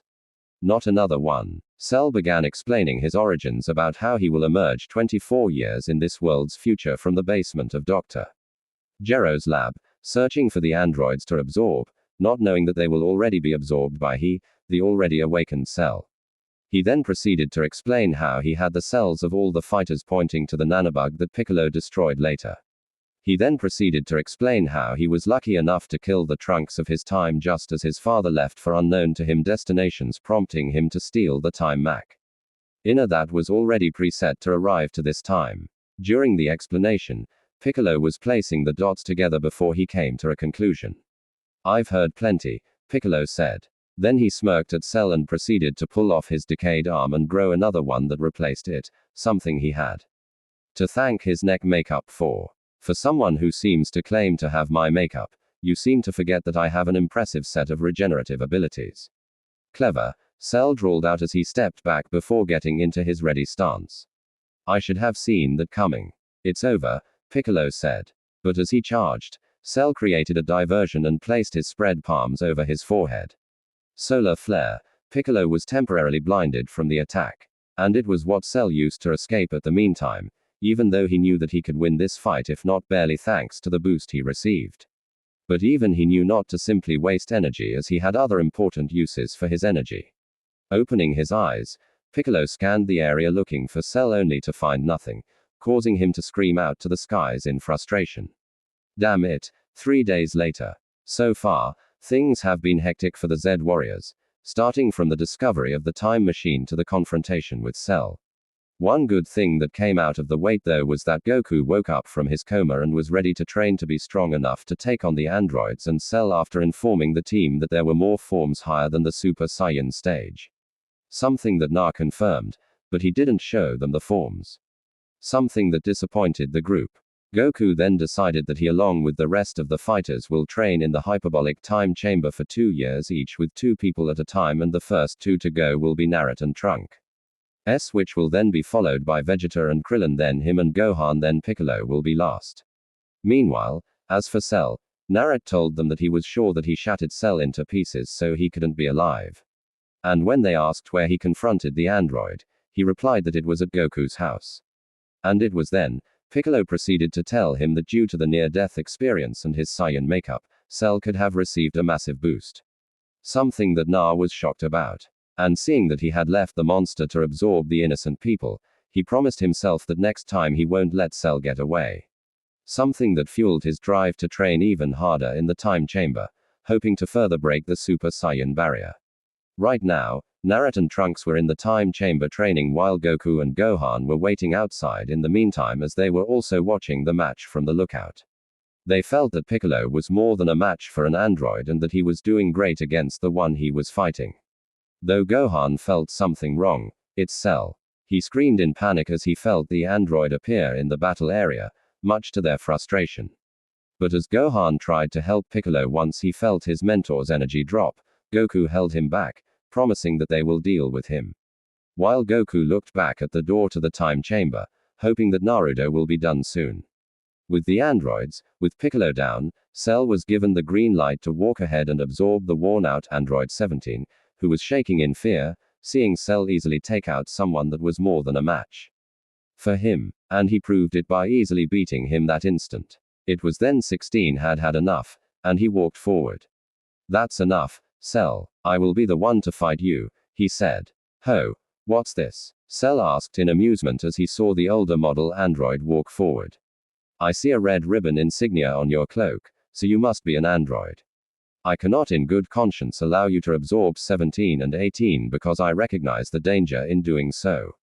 As that's sir, Cell said before he got into his fighting stance. Well, just have to see about that. And with that, he charged at 16, who just stood still with a calm face as he watched Cell charge in. Cell was frustrated that all his punches and kicks were being either avoided or blocked by the lower model android. How are you doing this? He shouted to 16, who was just calm and collected as he ducked under another strike from Cell. 16 grabbed Cell's leg as he struck before he raised the green android over his head and flung him away from him. It is useless, Cell. I am currently stronger than you and will continue to grow stronger and stronger. I thought you were synthetic just like other lower model androids. My origins remain unknown to me. 16 spoke as he and Cell were staring at each other before 16 threw his cloak off him and got into a fighting pose, but it does not matter. Prepare to be defeated, Cell. Itachi 16 charged at Cell with his fists drawn back with incredible speed before he disappeared from the front of Cell. And in his place was a log that confused the people around. But they did not count on 16 appearing behind Cell, giving the android a roundhouse kick, sending it flying away from him. But Itachi didn't stop there. Unaware of what he was doing, he performed a set of hand signs and placed his index and thumb, which formed an O over his mouth, and mentally chanted, Kaiden Goku no Jutsu Forest Style Fireball Jutsu. 17, 18, and the rest of the audience were surprised when a really big and hot fireball came sailing towards Cell and which hit him, causing an explosion, creating a smoke screen covering the entire area. And the smart ones took to the sky. As most of the smoke cleared, they saw that Cell wasn't coming up anytime soon. Something that excited 17, so he stupidly flew to the area Cell was last seen, much to the others' protest. Ha! How does it feel to be the one that's humiliated now? Cell. 17 taunted with gusto. I'm sure I could take you on now given with how weak you suddenly are. Did he just 10 thought 17. What are you doing? 18 thought in panic. Come on, I know you're still alive. 17 continued, why don't you come out here and take it like a man or whatever it is you are? 17. 16 shouted so unlike his personality. But 17 was too late as he didn't see the figure behind him in time to dodge the tail whose stinger opened up and sucked in half of his body. He did put up a fight, but in the end it was futile. Ha ha ha ha ha ha ha ha ha ha ha ha ha ha. Cell cackled in madness as he felt the android being absorbed into him. He could also feel himself changing. Install perfect Cell theme song. 18 watched in agony as she saw her brother being absorbed and the monster that absorbed him start to change as an explosion of light blinded the area. Cell becomes much more humanoid in this form, complete with both a fully formed nose and mouth and retracted tail. Like his previous form, Cell can brandish an aura with the same color as a Super Saiyan, and his height remains the same. His wings now are shaded black and his exoskeleton is colored light green with black spots and has black plates located on his shoulders and chest. And the plates on his ankles as well as the previously orange section near his groin are now shaded black. His skin is now pale all in his face and hands. And he now has purple lines in both sides of his cheeks, similar to Frieza in his first 3 forms, and his eyes still remain pink, but his blue veins are now purple. Cell had somehow been transformed into his perfect form, and the power he felt was tremendous. Cell looked at his new form in wonder. Strange, he said. It seems absorbing 17 somehow forced me to revert to my perfect form without the need of absorbing his sister. I guess the power-up I received from my near-death and the bioenergy I received from Piccolo earlier was all I needed to achieve this. He clenched his fists and looked to 16, whose eyes were red with 3 Thomas on a circle that was over his pupil. I wonder what happens if I absorb 18 now. 16 blocked the incoming strike with effort that surprised him at how strong the android got, but he was unable to avoid the incoming headbutt because of the speed of the attack. Stumbling backwards, 16 held his nose and looked at Cell. It seems that my body is too slow to react to his attacks. Looks like I'll have to keep my distance. Any further thought he had would have been interrupted as he ducked under a strike from Cell before appearing a few feet behind him. Too slow, Cell simply said from behind 16, who was surprised. He didn't even have time to react to the wave that went straight through his chest. Or so they thought. 16's body dematerialized into crows that flocked away from a confused Cell before they reformed a few feet away from Cell into the Ander. Oid known as 16. How did you do that? Cell asked 16, hoping to get an answer, only to be met with silence. What's going on? Tien thought as he saw Cell making a fool of himself while 16 stood still watching. Did he put Cell in some sort of illusion? 16-18 thought seeing how Cell was easily manipulated. 16 looked as Cell was trapped in his genjutsu. He was calculating every possible outcome in this fight and came to one conclusion.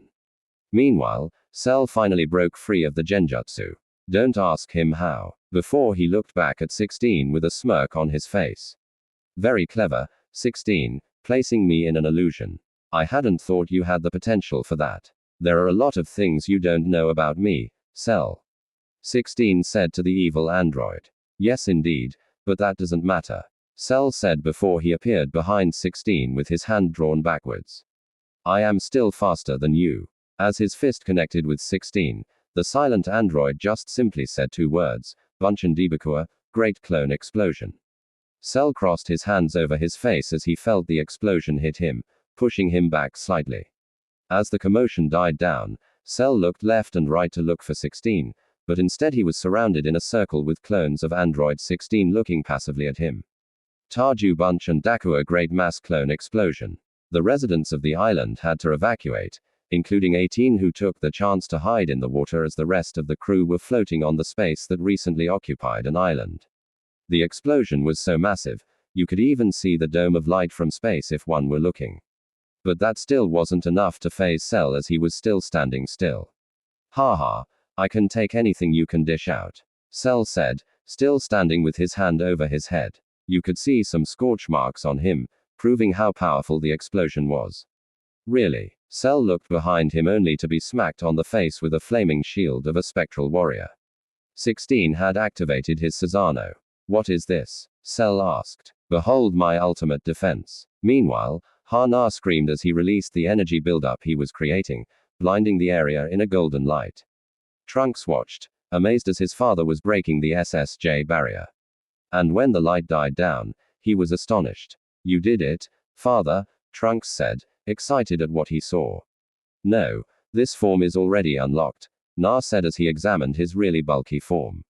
It's only slightly stronger than last time because of the sparring section we had earlier. He then powered down to regular SSJ mode and turned to his son. Never used that form in a fight as it has more disadvantages than it does advantages. Like with those muscles, it'll probably be difficult to move and it probably drains more power than the other form. Trunks realized exactly. Na agreed proud that his son wouldn't do something stupid like go fighting Cell in his SSJ form.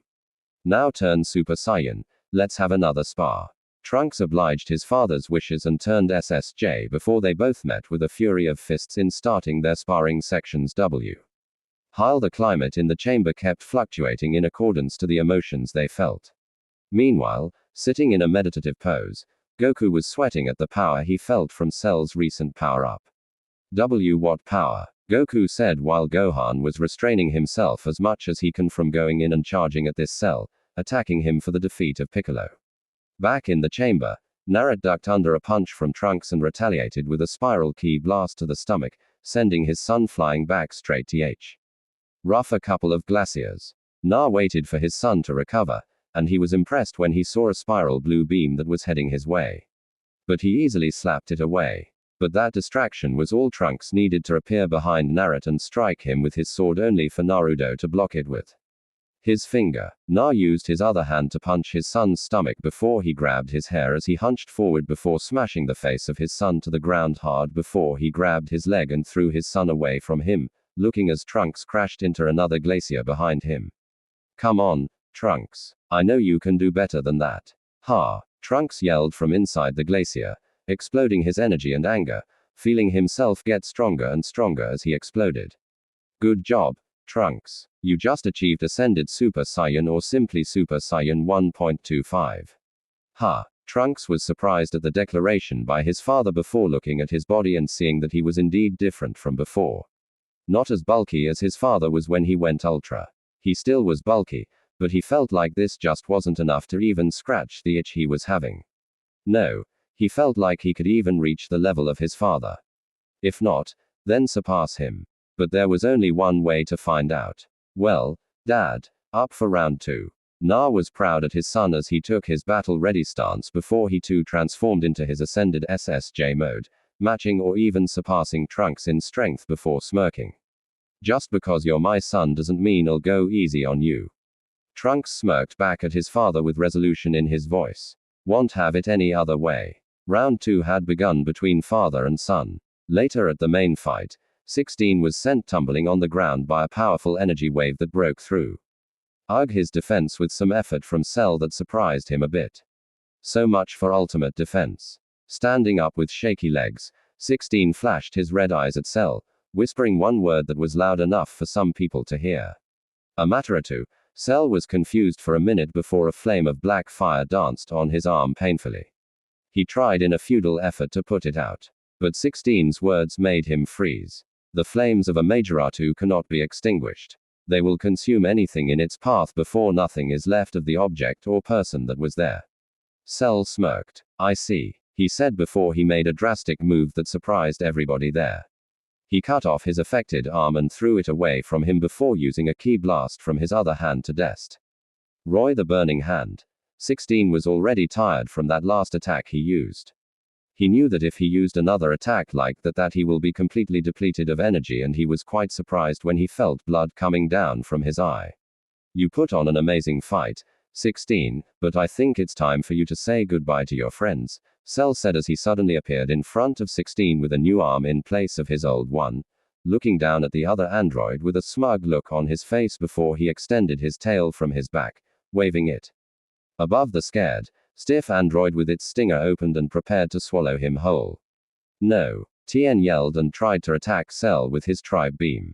But Cell anticipated something like this and fired a beam straight through Tien's chest while at the same time he was enjoying his current meal with. Another maniacal laughter before he exploded in another fury of power, blinding everybody in a flash of light. As the light died down, Cell looked more like a medium-build human. Unlike his previous forms, the two wings on his back were gone, and the tail came out of his tailbone instead of his back. His entire skin was green only and was nearly similar to the way Frieza was in his final form, except for his head, hands, and feet that had boots on them instead of the 3 toes that Frieza had.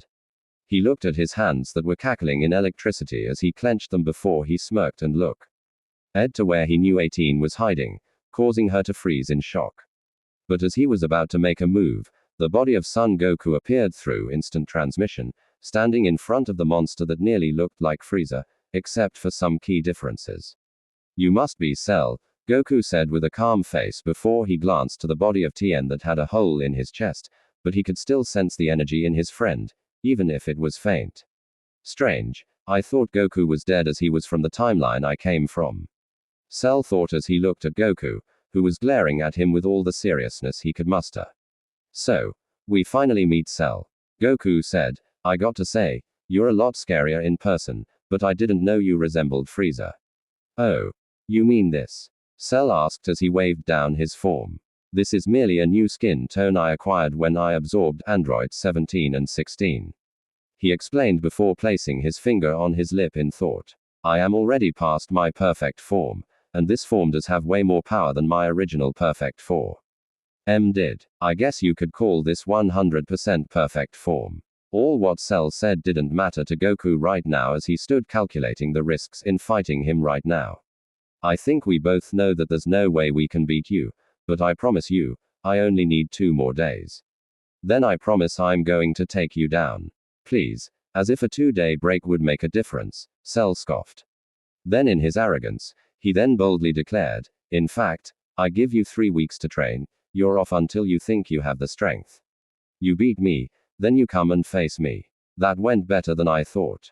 Goku thought in surprise. What will you be doing until then? Does it matter? Fine, then in 3 weeks, my friends and I will come back and face you stronger than we've ever been before. Here, Goku smirked. You can count on it. Before he grabbed the body of Tien and disappeared, only to appear in the water to get both fighters to safety. Here, Cell frowned before he smirked and looked at 18, who took a step back in fear as this monster took a step forward to her. What kind of monster is he? 18 thought, if 16 and 17 didn't stand a chance, then what fighting chance do I have? She turned around and started to sprint only to have Cell appear in front of her with his tail moving in excitement and anticipation. Why are you running 18? Cell asked. You of all people should know that it is futile to escape me. Hovering his tail over the android, he pondered, I wonder how strong I'll get should I absorb you right now.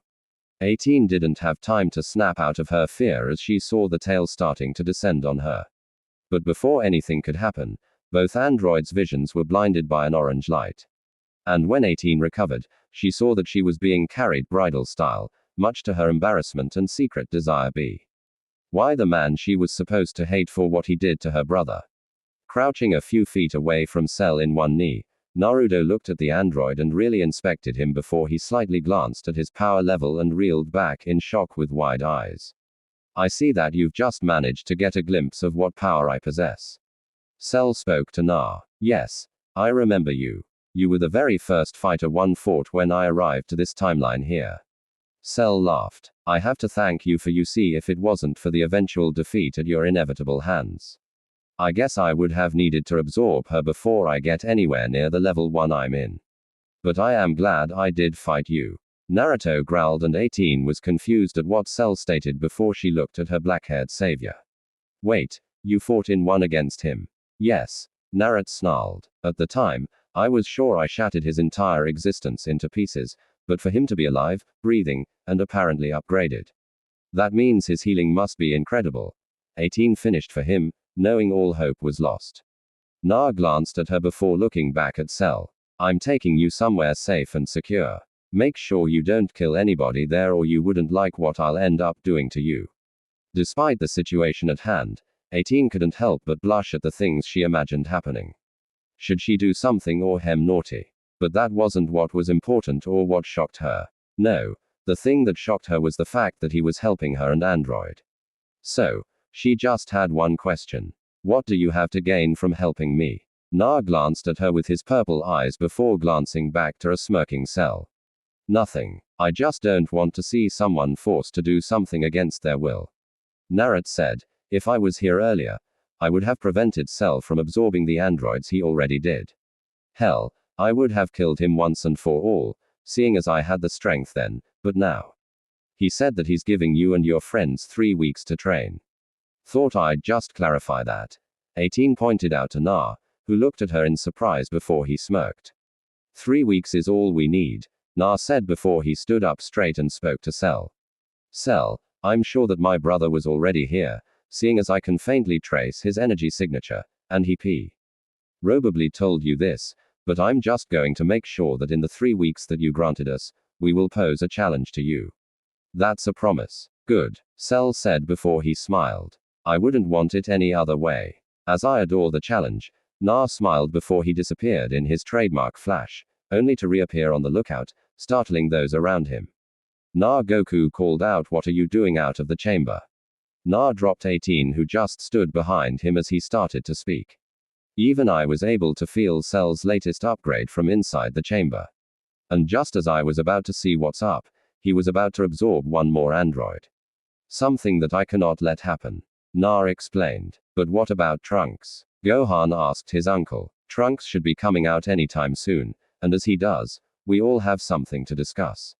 Na said with a serious face, with Goku agreeing as he knew what Na wanted to talk about. Later the door to the time chamber finally opened, revealing the tattered clothed form of Trunks as he was walking calmly out of the chamber, looking bigger and from what the others could feel, especially Na, stronger. Wow Trunks, you look stronger. What happened? An odd Gohan asked. Training with Dad happened though sometime during the training. He just disappeared in a flash without leaving any explanation. Trunks explained. Yes, while that's all well and good, Baldi and I have some work to do. Vegeta said, but as he made one step forward, he was interrupted by a greeting. Hey guys, they turned around to see Bulma landing. Wow, Trunks, you look bigger. I don't remember your hair being this long, she said as she pulled on her son's hair. Hey, hun, did you bring what I asked for? Naruto asked, walking towards Bulma before giving her a quick peck, much to a certain blonde's charging. Of course. What do you take me for? Bulma asked as she brought out a crate from her jet and opened it, revealing some outfits and armors for the entire group. She handed Na and Trunks theirs. Here it was a short-sleeve version of the jumpsuit jacket that he wore back in Konoha with a pair of white trousers in the same color with a cloak with a similar color scheme and design that Manado Namikaze wore, except on the back instead of fourth Hokage. The kanji was Sagan. For Trunks, It was something similar, only his cloak was purple and black where white and gold was in Naruto's, and his outfit was a pair of black baggy trousers and a wife-beater vest. The rest had an exact replica of Vegeta's current Saiyan armor, and it was only Vegeta, Goku, and Gohan that took a set, while the rest refused before Na remembered something. Bulma, there's something I want to talk to you about, Na said before taking his wife away from the group as he started to explain what has been happening while the others were having their own conversation.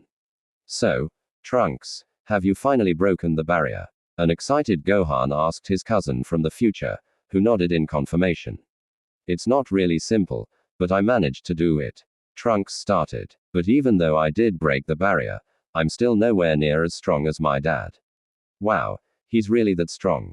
Krillin asked. Yep. Trunks nodded. He only got stronger while training in the time chamber. In fact, I would say that out of all of us on the lookout, he is the strongest fighter. Vegeta had had enough of this and dragged Krillin by the back of his shirt.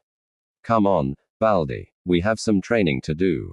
He growled. Hey, wait, Na called out, walking to Krillin and before bringing out a scroll and handing it to him. Here, this might help you with your training.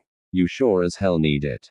What about me? Na looked at Vegeta with a raised eyebrow at the question. Are you whining? He asked. Besides, you're a Saiyan. No matter how strong Krillin gets, you'll always be stronger. No offense, Krillin. Quote. Naruto watched as Vegeta dragged Krillin through the door and shut it behind them, resetting the timer automatically before waving bye to Bulma, who just invited 18 into her mini jet and waved back. It wasn't until they left the area that Naruto turned to the remaining people and started to speak with a really serious voice. Okay, so I heard from Cell that he's giving us 3 weeks to get ready and finally face him later. To say that the fighters were shocked at Naruto's statement would be an understatement. And with Goku's confirmation, well, let's just say that they were all glad that they were given this free time. Now, they could train as much as they could in the time chamber, but with the limitations, each person could get only 6 years worth of training, but come out every 3 days should their training be complete. After Vegeta and a tired but smug-looking Krillin came out of the chamber, it was Goku and Gohan's turn. And it wasn't until 2 days later, making it 2 years in the HTC, that the two came out with Gohan and Goku was Super Saiyans. It seemed like they had learned the secret of how to achieve full-powered Super Saiyan like Naruto and Trunks did, but they were a little too late as they were the second pair of people to use the skill set. Vegeta was once again shocked that Kakarot and now his son had thumped him in power, and knowing that he couldn't enter the time chamber, he left in a fit of anger, hoping to find better facilities to train, like a gravity room of some sort, while the others just hook their head at how childish the Prince of all Saiyans was being. Piccolo's exit signified the end of the time training to the group. So, they decided to relax a bit for now. And Na had to check with how his new guest is doing at his house, hoping that she wasn't causing any problems. And when he got there, he was honestly surprised at what he saw. She was playing with his baby boy. And with a smile on her face, he guessed that he wasn't as evil as people made her out to be. Maybe just misguided. So, when he walked over to pick his son up, he was amused with the way she was startled and by the blush she tried to hide. From then 18 was welcomed into the family reluctantly by Na. But after the warmness he felt when Kuma introduced himself to her, he decided to fully welcome her. So they had a big dinner and they talked about her past before she was captured by Gero. After hearing a very short, depressing summary of her tale, Na made sure that he would be the one to finally get rid of Cell for all what he has done, but not before letting everybody have their own fair share of his flesh. Something that touched 18 even more. If he wasn't married, she would have jumped him then, and they're not minding that there are people around, and she was clearly surprised of herself as this side of her came into play. All was well with the briefs for now. As for Goku and his family, Goku and Gohan decided to spend the days as Super Saiyans, similar to what Na and Trunks did. They even had a small adventure while doing that and got to spend time with Krillin and Marin. And they had to admit, they really do look good together. Chi-Chi, even though was upset at Goku, decided to give him a break. Besides, she started to learn about medicine from Sunyunit should anything like what happened to Goku repeat. Sunyunit herself was somewhat shocked that Naruto was already married with 2 children, and the third she saw was a future version of the second-born son. And to say she was confused would be an understatement. But hey, she came from a time where pedophile freaks brought back the dead to use against their loved ones. So, the surprise didn't last. One thing that did piss her off was the character that was Vegeta. He acted like every bit of a certain Uchiha she knew, and she would be damned if she let something like that incident happen again. So with difficulty, she decided to befriend the so-called Saiyan prince, much to the shock of everyone present. Vegeta himself was shocked when she offered to be his friend. Sure, he did see potential in her, and she had the knowledge and skills to back it up. Yes, he knew that she was the one that healed Kaka. What do you take him for? But he isn't one to show affections, as they are pointless to him. But he did notice something though, something that would require looking into later. But he still wasn't going to easily accept their friendship. He was the prince of all Saiyans. He didn't need any friends. Speaking of Saiyans, he was highly upset when it was declared that that pathetic twin of Kakarot was the strongest warrior around them under Cell. And yes, he knew how strong his common enemy was, and it was something that pissed him up. He was supposed to be the strong one. He was supposed to be the one people depend on, and he was going to make sure that was coming to pass. And with that renewed determination, he trained vigorously in the time chamber, leaving the bald, to his devices. Though he did wonder about the scroll that was given to him, Krillin. And when he came out of the chamber, he was proud to call himself the prince because he was sure that his Parsi Tien had finally been reinstated as the strongest Saiyan on Earth because he was able to break through the barriers twice. Unknown to him though, Na, Goku, and Trunks had all broken the barriers as well. In fact, they each along with Gohan found a way to perfect the Super Saiyan transformation. But Vegeta didn't know that. In fact, he didn't see the need for that. All he knew is that he had the power and he was going to use it on Cell. But even he knew that Cell was on another level. So, he, like the rest though in a different way, decided to use the 3 weeks to train. Maybe train in a gravity chamber of some sorts.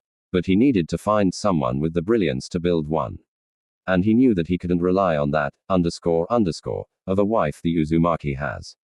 All was okay with Vegeta for now. Little did any of the fighters know that somewhere deep in space, a lone Saiyan warrior with just destroyed a star with a smile on his face followed by an insane laughter with only one thing in mind. Kakarot King Kai looked up in shock at what he just witnessed.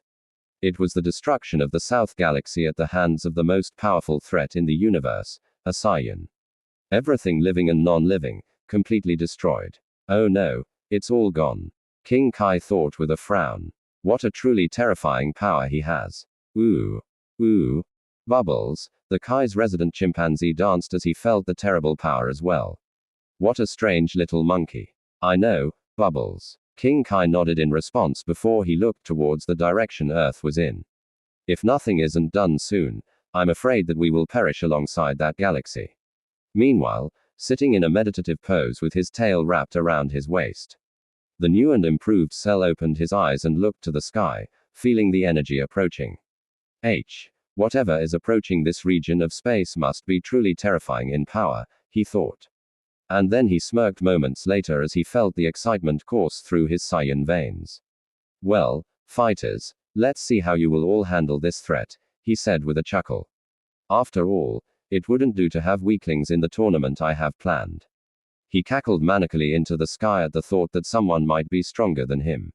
What utter rubbish. With our resident Saiyans, Goku and Naruto were forced by Chi-Chi to follow her to an important interview that could mean the enrollment of both Gohan and Kuma into prestigious school, ignoring the fact that both boys are well beyond any students their age and higher because of who their respective father was. Naruto was wearing a straight black and white suit while Goku was fussing with the collar of his gray and white suit, knowing just how uncomfortable it is on him right now.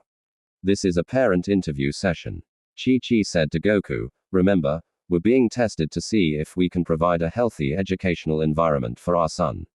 But Gohan, Bulma, and everyone else went out to the country to have a picnic. Goku wed. Don't forget that I'm standing right behind you, bro. Na said with his hands crossed over his chest. I don't know if I should be sacred or impressed at how Chi-Chi talked me into this. This could also be a big opportunity for Kuma, and I am not going to let any children of mine grow up uneducated. A frustrated Chi-Chi said, looking at her brother-in-law. But Kurama is my kid. Na said before he flinched backwards at the look Chi-Chi was giving him before waving his hand in surrender and sighed, looking to the roof, moving forward with the line. I wonder how Bulma and the rest are doing. Meanwhile, West City Park. A very beautiful park filled with activities that get its visitors excited, especially at this lovely season of spring. Everyone around were having fun in their own way, like different children playing with a new action figure just came out and some friends having overall a great social time with their peers. All in all, it was a cesspool of activities. The families of the Saiyan brothers were having the most fun of all, with Sunyunit in a drinking contest with no one, while Roshi was busy entertaining the group with me of his crazy talents. Even 18 smiled every once in a while, though she couldn't help but miss her brother that was absorbed by that monster named Cell. Krillin was on a crate singing in a microphone, with Marin clapping in excitement at hearing him sing. At least she was the only one doing that while the others were trying to shield their ears from the awful noise. Baby Trunks was crying because of that. And Kuma just grabbed a set of headphones, seemingly out of nowhere, and placed them over his head, much to the jealousy of some people. And it was as if their prayers were answered when an egg-shaped ship landed very close to them. The hatch of the ship opened, releasing a battalion of soldiers that had the fighters of the group on guard, but watched on in surprise and a sense of foreboding as they headed straight for Vegeta of all Opal. Sire. A soldier called out to Vegeta as they all got to their knees in a bow before the Saiyan prince. At long last, we found you, Prince Vegeta. A man said to Vegeta, who immediately noticed the tail on his person, and by the way he was referred to, he connected the dots and came to a conclus. Ion, you're a Saiyan, aren't you? He asked the unknown man. Yes, I am Paragus, he introduced to the shock of the remaining people around them, not knowing that there were actually more Saiyans alive. And you're on this planet? Why? Vegeta asked with a raised eyebrow. Paragus, who was currently on his knee, bowing to the prince, explained his reasons for his arrival. I've come to ask you to be the king of your new planet, he started. Its name is New Vegeta, in your honor. What? A new planet? Vegeta. Vegeta was starting to get suspicious with this farce. Yes, my lord, and at long last, we can show the entire universe the strength. Paragus paused for a dramatic effect before he stood up and spread his arms wide. The strength of the Saiyan warriors. And with you as our leader, we will build an unstoppable empire. Hail, Vegeta. The gathered troops hailed, making the prince smirk at the respect he was finally receiving. While this was going on, the others were having their own discussion. So, the prince of a new planet, asked as she was looking at the bottom of the wine bottle she was drinking, seeing if there was any left. I think something's up, Trunks observed with narrowed eyes while Kuma was thinking. What if this was just an entire ruse hidden behind another plan? He asked with his finger scratching his chin while his tail was wagging behind him. I think we better go to find out what's up. Gohan concluded, and he led the team consisting of himself, Trunks, Krillin, Roshi, and surprisingly Yulong into the ship that was just closing its hatch, leaving a group of worried females and a 5-year-old looking as the ship took off. Stay safe, guys, Kuma wished his friends as he saw them leave the planet's ground. Meanwhile, dropping everything that was unimportant to him right now because of the mention of the threat level of his possible opponent, Goku was currently sitting and scarfing down the plates and plates of food in front of him. Boy, Naruto got the short end of the stick in this one. That's for sure. So, there's a Super Saiyan in the South Galaxy. Is that right? Goku asked as he tried to bite a piece out of the leg of a boar. Actually, he's already torn off most of the South Galaxy, King Kai clarified, disgusted with the way his student was eating. He's on course to hit ours next. Oh. And what I'm really afraid of, Goku, is that he's stronger than both you and your brother. King Kai finished, causing Goku to get really excited. Really? That's so amazing, Goku exclaimed, getting up from his sit, doing a couple of stretches in anticipation for the fight he is about to get in. While King Kai frowned. This is not the time to get excited, he scolded. This is in the bad thing category, Goku. Oh.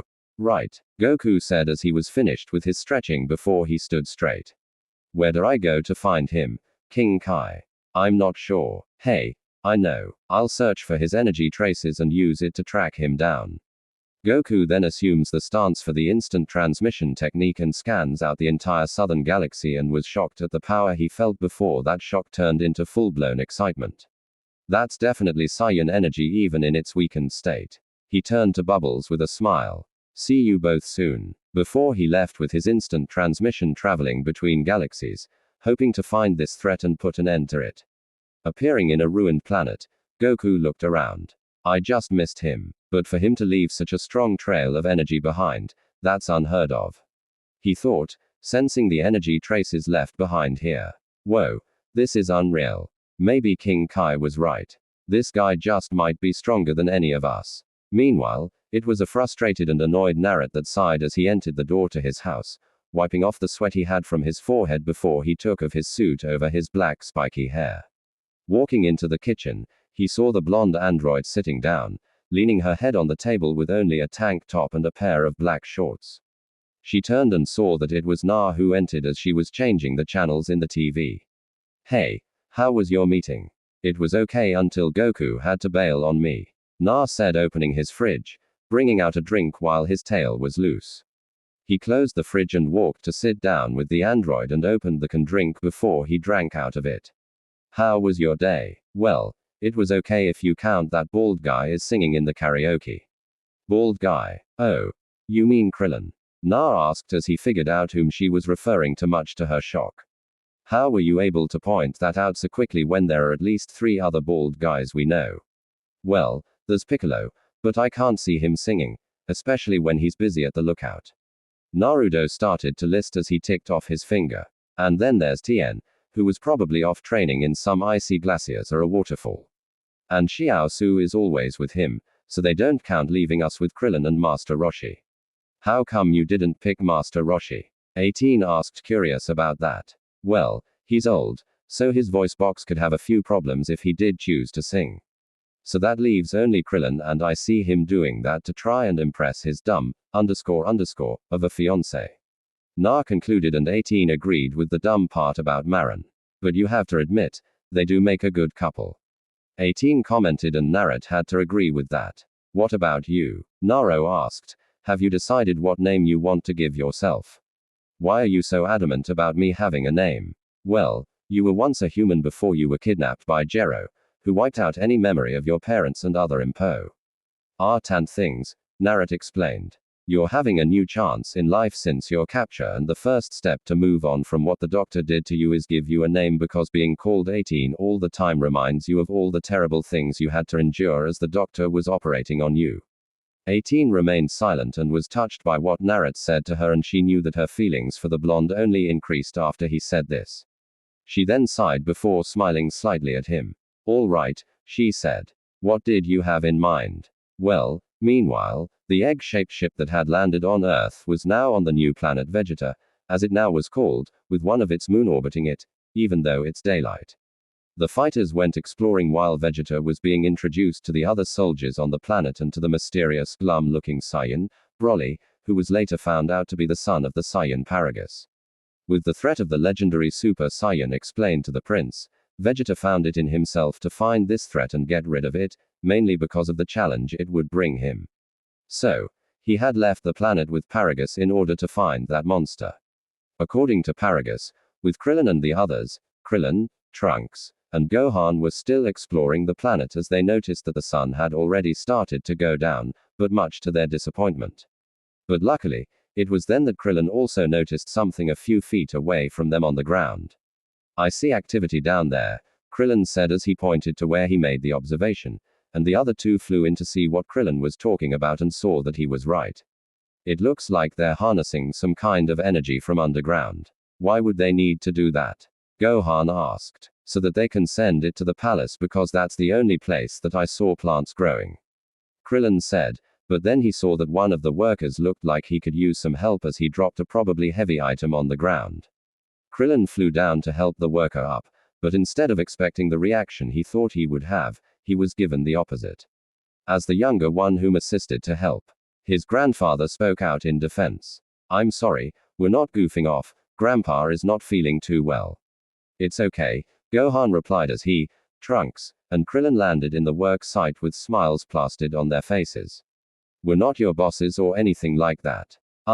It seems kind of pointless to try and build anything on such a ruined planet, Gohan pointed out with a curious face.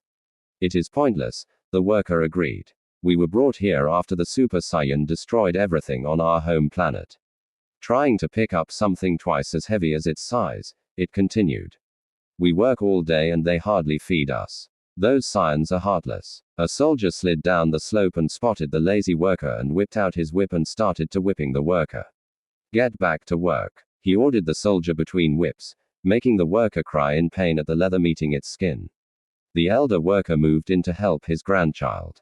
But then the soldier saw this as insubordination and proceeded to try and attack the two of them with the keyword being try.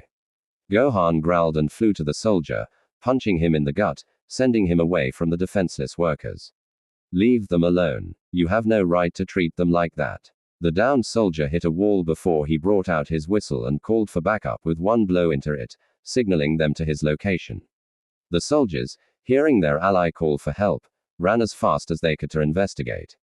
And when they arrived, they saw that it was the tourists that were causing trouble among their workstations.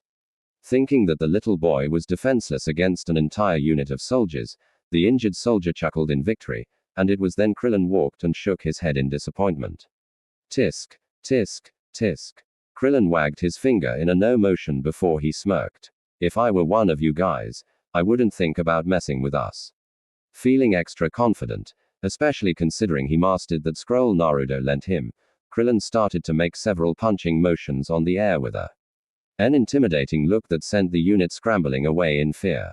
That's right, you're no match for punch. Krillin accidentally punched the face of his best friend that mysteriously appeared out of nowhere, sending Goku straight to the ground on his from the unsuspecting hit to his face.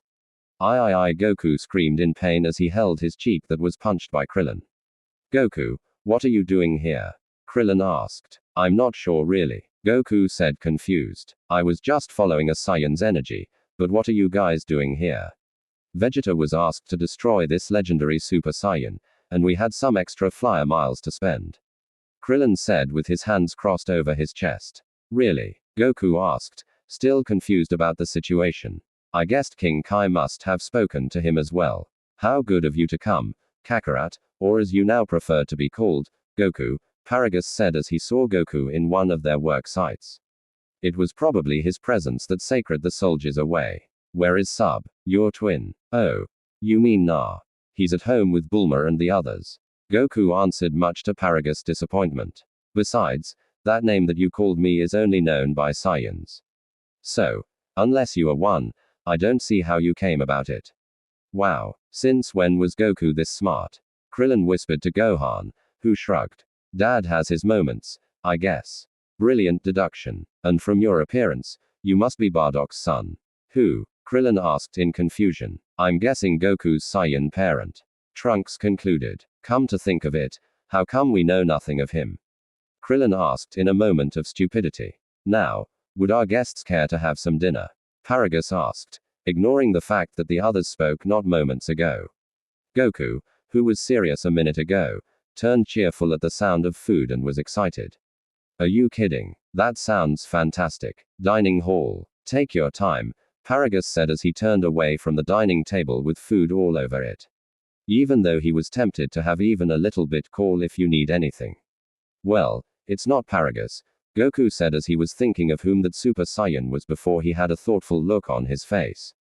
If I were that Super Saiyan, where will I be right now? Hey, I'm going to be all over your food if you don't eat. Yulong threatened. No way. I'm starving here. Minutes later. So, it was Paragus who blew up your planet. Trunks deducted. It wasn't Paragus. One of the now free and hungry workers said with his mouth full. He was bigger and stronger and scarier. It couldn't be Broly. That guy is a toothpick. Trunks continued. Maybe Paragus is telling the truth. If the legendary Super Saiyan exists, we might have a lot of trouble on our hands. On Earth, on the lookout with his 5-year-old son, Naruto was going through motions. Kuma ended up mimicking perfectly. Currently, both Na and Kuma were shirtless, wearing only a pair of black martial arts GI trousers with each of their tail wrapped around the waist. All right, that's enough. Kuma, Na said to his sweaty son, who stopped what he was doing before finding a place to seat inside Korin's tower where they were currently in. Na went to retrieve some senzu beans, promising Karin that he would replace it with the ones he had growing in the pot of his living room. Why no one else thought to grow these things in a different location just in case something happened was beyond him, before handing it to Kuma, who gratefully took it and waited for the bean to work its magic before sighing in relief. Not bad, son. Na complimented his son's progress. You're already stronger than I was at your age. Thanks, Dad. Kuma swelled up at the praise by his father before he held his finger in thought. Though I wonder why you are here instead of where Gohan, Krillin, Trunks, Vegeta, and Goku are. Ha, Na raised an eyebrow confused at the question. I know that Goku bailed out on Chi-Chi in the morning, but I didn't know that the others left somewhere, too. Wait, so you don't know about the ship that landed on West City Park and the guy that came to pick up Vegeta taking him to a new planet too? Be their king. Back up, Naruto said, waving his hands at his son. A ship landed at Central Park and its pilot asked Vegeta to follow him to a new planet to be a king. As if his ego needs more inflating. Yep, I'm surprised you didn't know about it. Kuma said, I'm surprised Bulma and Amu kept this from me. Amu, oh. Didn't you know? 18 has a new name. Naruto told his son with pride. Ayumuaki. So what? She's now like an aunt to me. Yep, nice name. Walking your own way. Kuma translated the name with an approving look. I like it. Glad you do, Na said before he got up and went to the window of Kain's tower. Now let's go home and take a bath. New Vegeta aka New Planet Plant. After a tiring day, Goku and his friends decide to take a nap in the quarters provided to them by their host. But unfortunately for Goku, his nap would be interrupted by the break in Broly, the Saiyan son of Paragus, who was currently in primal rage, wanting to only sure shit on a victim he found worthy.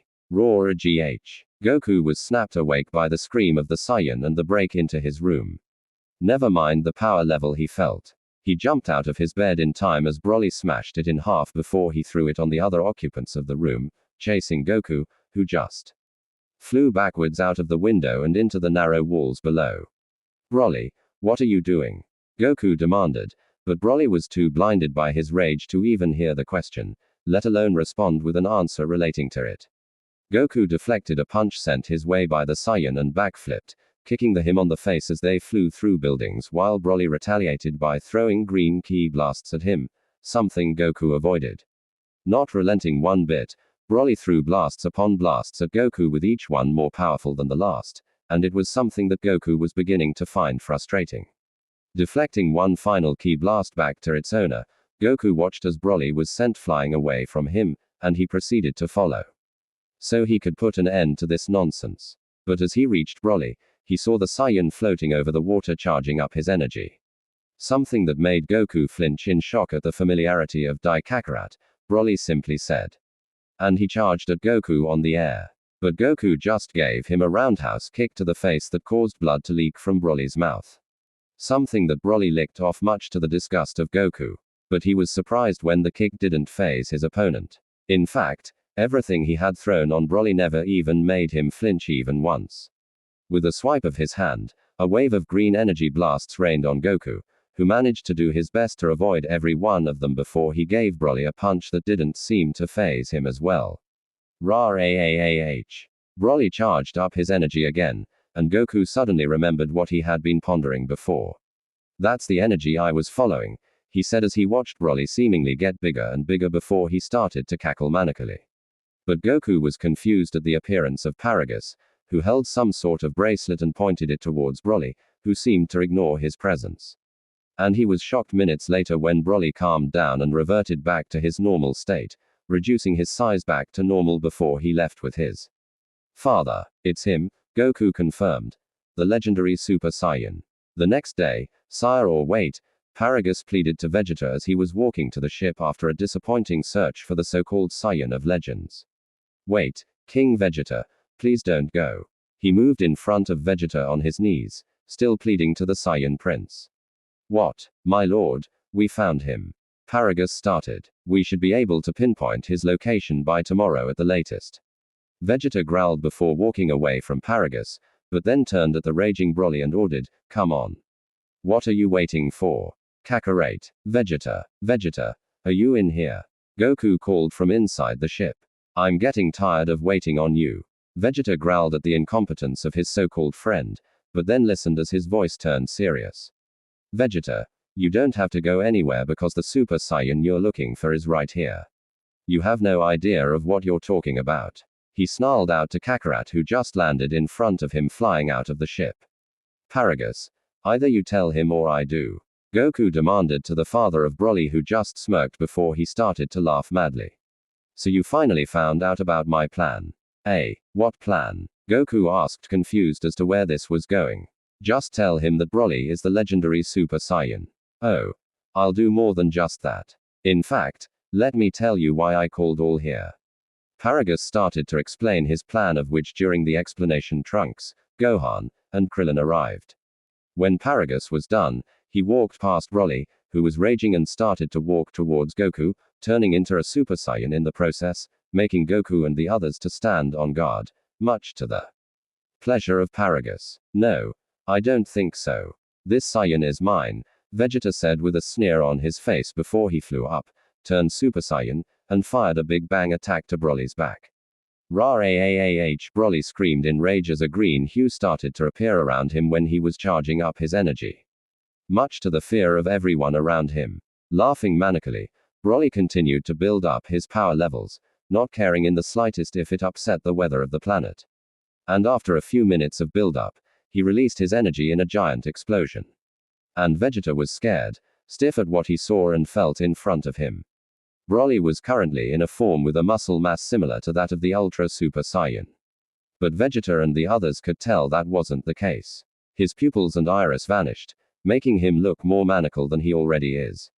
But that isn't the only difference. The power they all felt coming from him was frightening, especially since they were directly in front of him, making that feeling of dread appear in all of them. But that didn't mean they will let the guard down for 1 minute. You Kakarot, I choose you to be the first of my victims. Broly said, pointing to Goku with a sneer on his face. No, you don't, Gohan warned, jumping in front of his dad, who was inwardly shivering in fear at the amount of power he felt from Broly, but on the outside, he had a serious look on his face. Rag Broly's battle cry was all the warning that Goku received before he pushed Gohan away from his front and took the hit sent this way instead, sending Goku flying backwards with Gohan following after his dad. Broly saw this and appeared in front of Gohan and exploded a ki blast right at his face, sending the teenager falling down to the earth below him. And as Goku saw this, he tried to save his son. But Broly was too fast and appeared in front of him, making the earth-raised Saiyan growl in frustration. Trunks, of course, saw this and flew and attacked Broly with a spiral wave to the back, only for it not to faze him at all. Trunks looked on in shock and didn't have time to dodge when Broly clotheslined him, sending him crashing into the plateau below them. Goku saw this and transformed into a full-powered Super Saiyan before charging the monster and attacking him with a sequence of punches and kicks that were all avoided before he just dominated Goku with 2 simple punches and a kick. Gohan came to try and save his father, already transformed, but Broly grabbed the Saiyan hybrid's face and dragged it along the rocky ground below them before throwing him away, sending a volley of green blasts at him. Rento, Spiral Cannon. Trunks appeared in front of Broly with a blue spiral sphere in his hand and launched it on the face of the legendary Super Saiyan, who just stood there and took it with a smirk, and Trunks though panted as he launched his attack, hoping that it would damage him because it was one of his father's signature attacks. Did you all think that Trunks won't learn any of Naruto's move? Blasphemy, and was shaking as Broly stood in front of him perfectly unharmed with that smug smirk on his face. Kamehameha Turtle Destruction Wave. Goku launched a Super Kamehameha at Broly's back, seeing as he was distracted, hoping that it would at least do some damage. But like Trunks' attack, it didn't even faze him. Broly grabbed the heads of the 2 Super Saiyans in front and behind him at the same time and squeezed them, trying to crack open the skull before he spun around and threw them away from him as if they were boring him completely. And he was right, they were. So he went to do what he does best, destroy and have fun doing it. Vegeta watched in shock and fear at how easily Broly was dominating the Goku and the others, ignoring the gloating of Paragus beside him. He knew that there was no chance in winning this match. So what was the point of fighting? Meanwhile, Trunks, Gohan, and Goku all stood in front of Broly, who still had that smirk on his face as he spoke. Do you think 3 against 1 will do any good? Broly taunted. Do you think you have the power to stand against me? Broly, you surprised me. So, I'll say that you won the first round. Goku then cracked his neck and got ready, but now it's time for round 2. Broly made 2 steps forward before he rushed at the 3 standing in front of him, causing them to scatter. So, he made a new plan and went for them one at a time, starting with Trunks by appearing behind him and giving him a bear hug from behind, then ending it with a German suplex. He moved from Trunks and clotheslined Gohan. Or at least he would have had Goku not appeared in his front, taking the hit meant for him, sending him away from Broly before he looked back to Gohan with a smirk. Kakarot, how much do you love your son? Broly asked the slowly recovering Goku, who got up and appeared in front of Gohan using instant transmission, pushed him Gohan behind him. Goku while ordering Gohan leave, but his son tried to protest. Now Gohan took flight to try and find where Krillin and the others were. While Goku and Broly charged at each other, trapping themselves in a grappling hold, with Broly winning eventually. He lifted Goku and threw him to the sky with a swift kick to the gut, causing Goku to scream in pain. And with that done, Broly flew to Gohan, who was flying away from him before appearing at the hybrid's side, grabbing his head and then dragging it across the wall beside them before he threw the teen away from him and flew after said teen, throwing a ki blast at him, knocking him out. Gohan, Goku and Trunks flew to try and save Gohan. But Broly appeared in their fronts and clotheslined them at the same time before dragging their body along the ground and smashing Goku along a support beam, knocking the Super Saiyan out of him, and proceed to smash Trunks against a trail wave, fall. Load by the wall behind, knocking him out completely. Goku released the air bubble he had trapped in him before turning back into SSJ and spring back up straight from the ground and looked around. Gohan, he shouted in fear at spotting him hanging from a building, knocked out completely. He tried to save his son, but Broly appeared in front of him, charging a green ki blast. Die, Kakarot, he simply said before launching it at him. A razor cannon. Broly panted, seeing the downed body of Goku. Getting stronger. Yes, much stronger. He growled and floated up to the sky, creating a green barrier of energy around him before it started to launch barrages upon barrages of green ki blasts everywhere on the planet.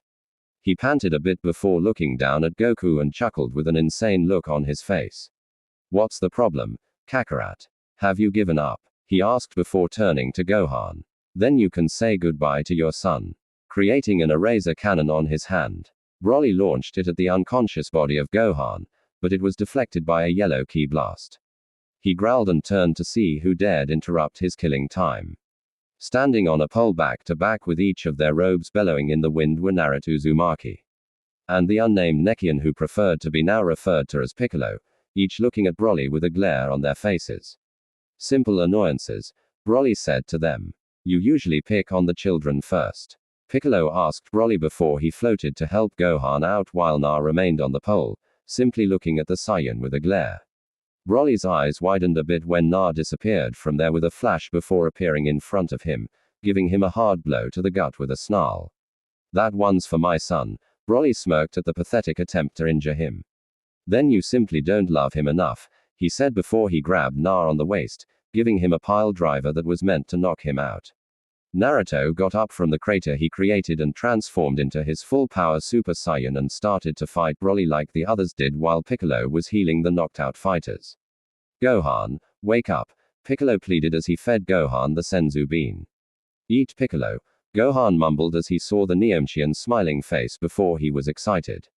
Piccolo, you're here. G now that hit the spot, Goku said as he swallowed the Senzu from Piccolo. I'd been dead if you hadn't shown up, but how in the world did you know that we were here? I heard you and King Kai, Piccolo explained. I couldn't help but listen in, and with these ears, I could hear anything in the entire universe. And also, Piccolo and Goku looked to see Broly and Naruto fighting, with Broly dominating Na as he was doing with the other fighters. We could feel his power all the way from the lookout. It's the type that gives you chills because you've never felt anything like it before. You're not just fighting a Saiyan, you're fighting a monster. Na pushed himself from the ground, avoiding Broly as he smashed the ground he was currently on before he flashed behind the legendary Super Saiyan and launched a spiral ki blast that didn't even phase him in the slightest, much to the frustration of Na. Broly smirked before launching a blast at Na, sending him crashing at the rock formation behind him. But Trunks and Gohan, recently revived by Piccolo, appeared and each launched a ki wave each at Broly, who just easily slapped it away. Goku and Piccolo each appeared in one side of Broly and started to launch a series of punches and kicks at him, but Broly just dodged each of them easily before he grabbed a limb from each of them and launched them away from him.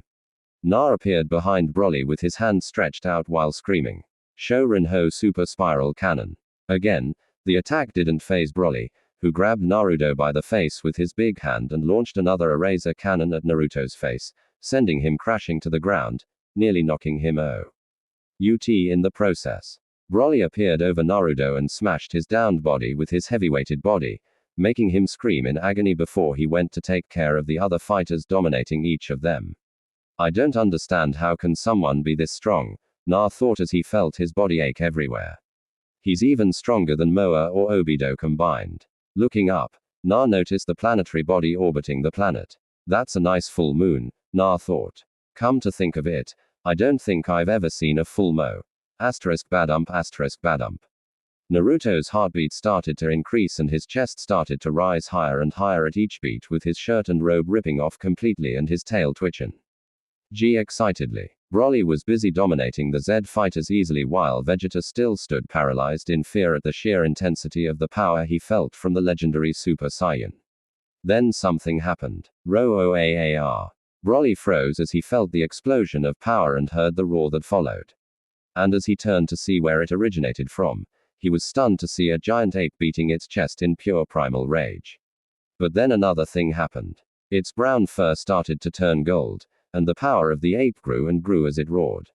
He dropped the injured body of Trunks, who was lucky enough to glance at the ape before he went to fight the ape that easily slapped him away like a fly. Roar. The ape charged up an energy wave from its mouth and launched it at Broly, sending him crashing down into the ground below, creating a crater before he started to beat his chest and launch random energy waves around the entire planet, destroying it even more than Broly did.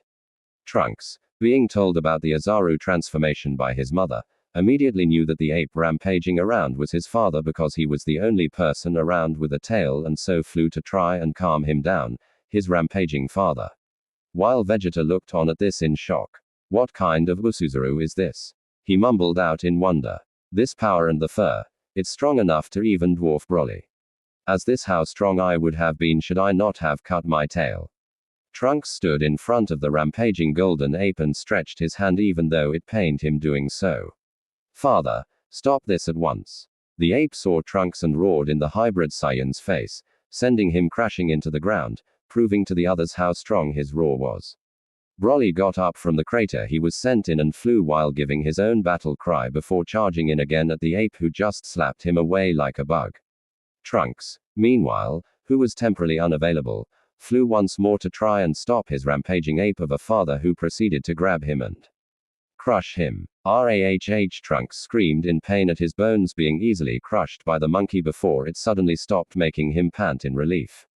"Holy crap, what a rush," the ape said, letting Trunks go before he looked at his father in surprise. "Dad, see, can you hear me?" he tried to ask. "Of course I can. What do you take me for?" Na responded, gaining control of his ape form. "I'm familiar with something like this.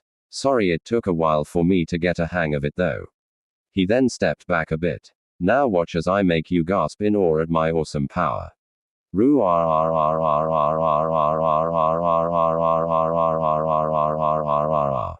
Na exploded in a fury of power while the others watched in wonder at what was happening in front of them.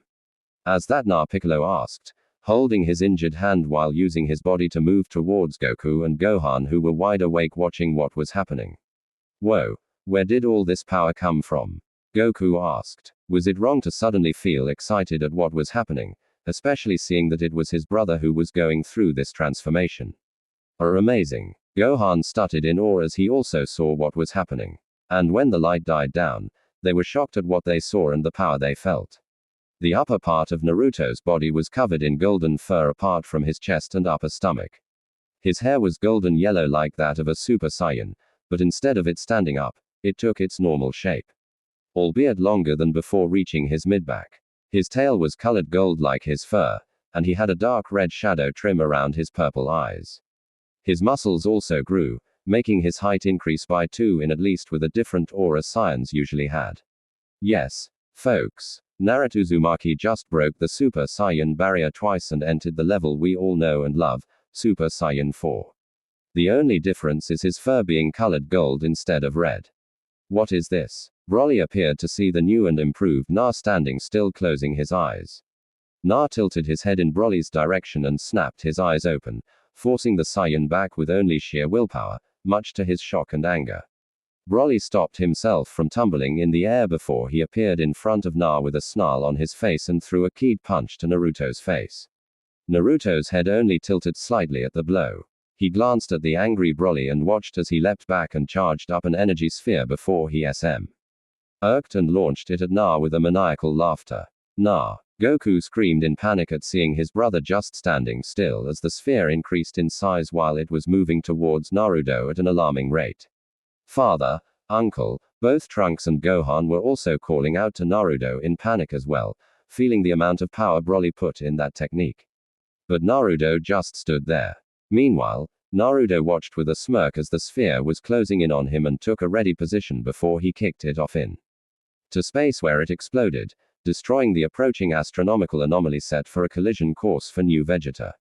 He looked at Broly with a smirk before turning serious. It's time to end this, Broly, Naruto said before he disappeared in a flash and appeared in front of the Saiyan, moving to Fa.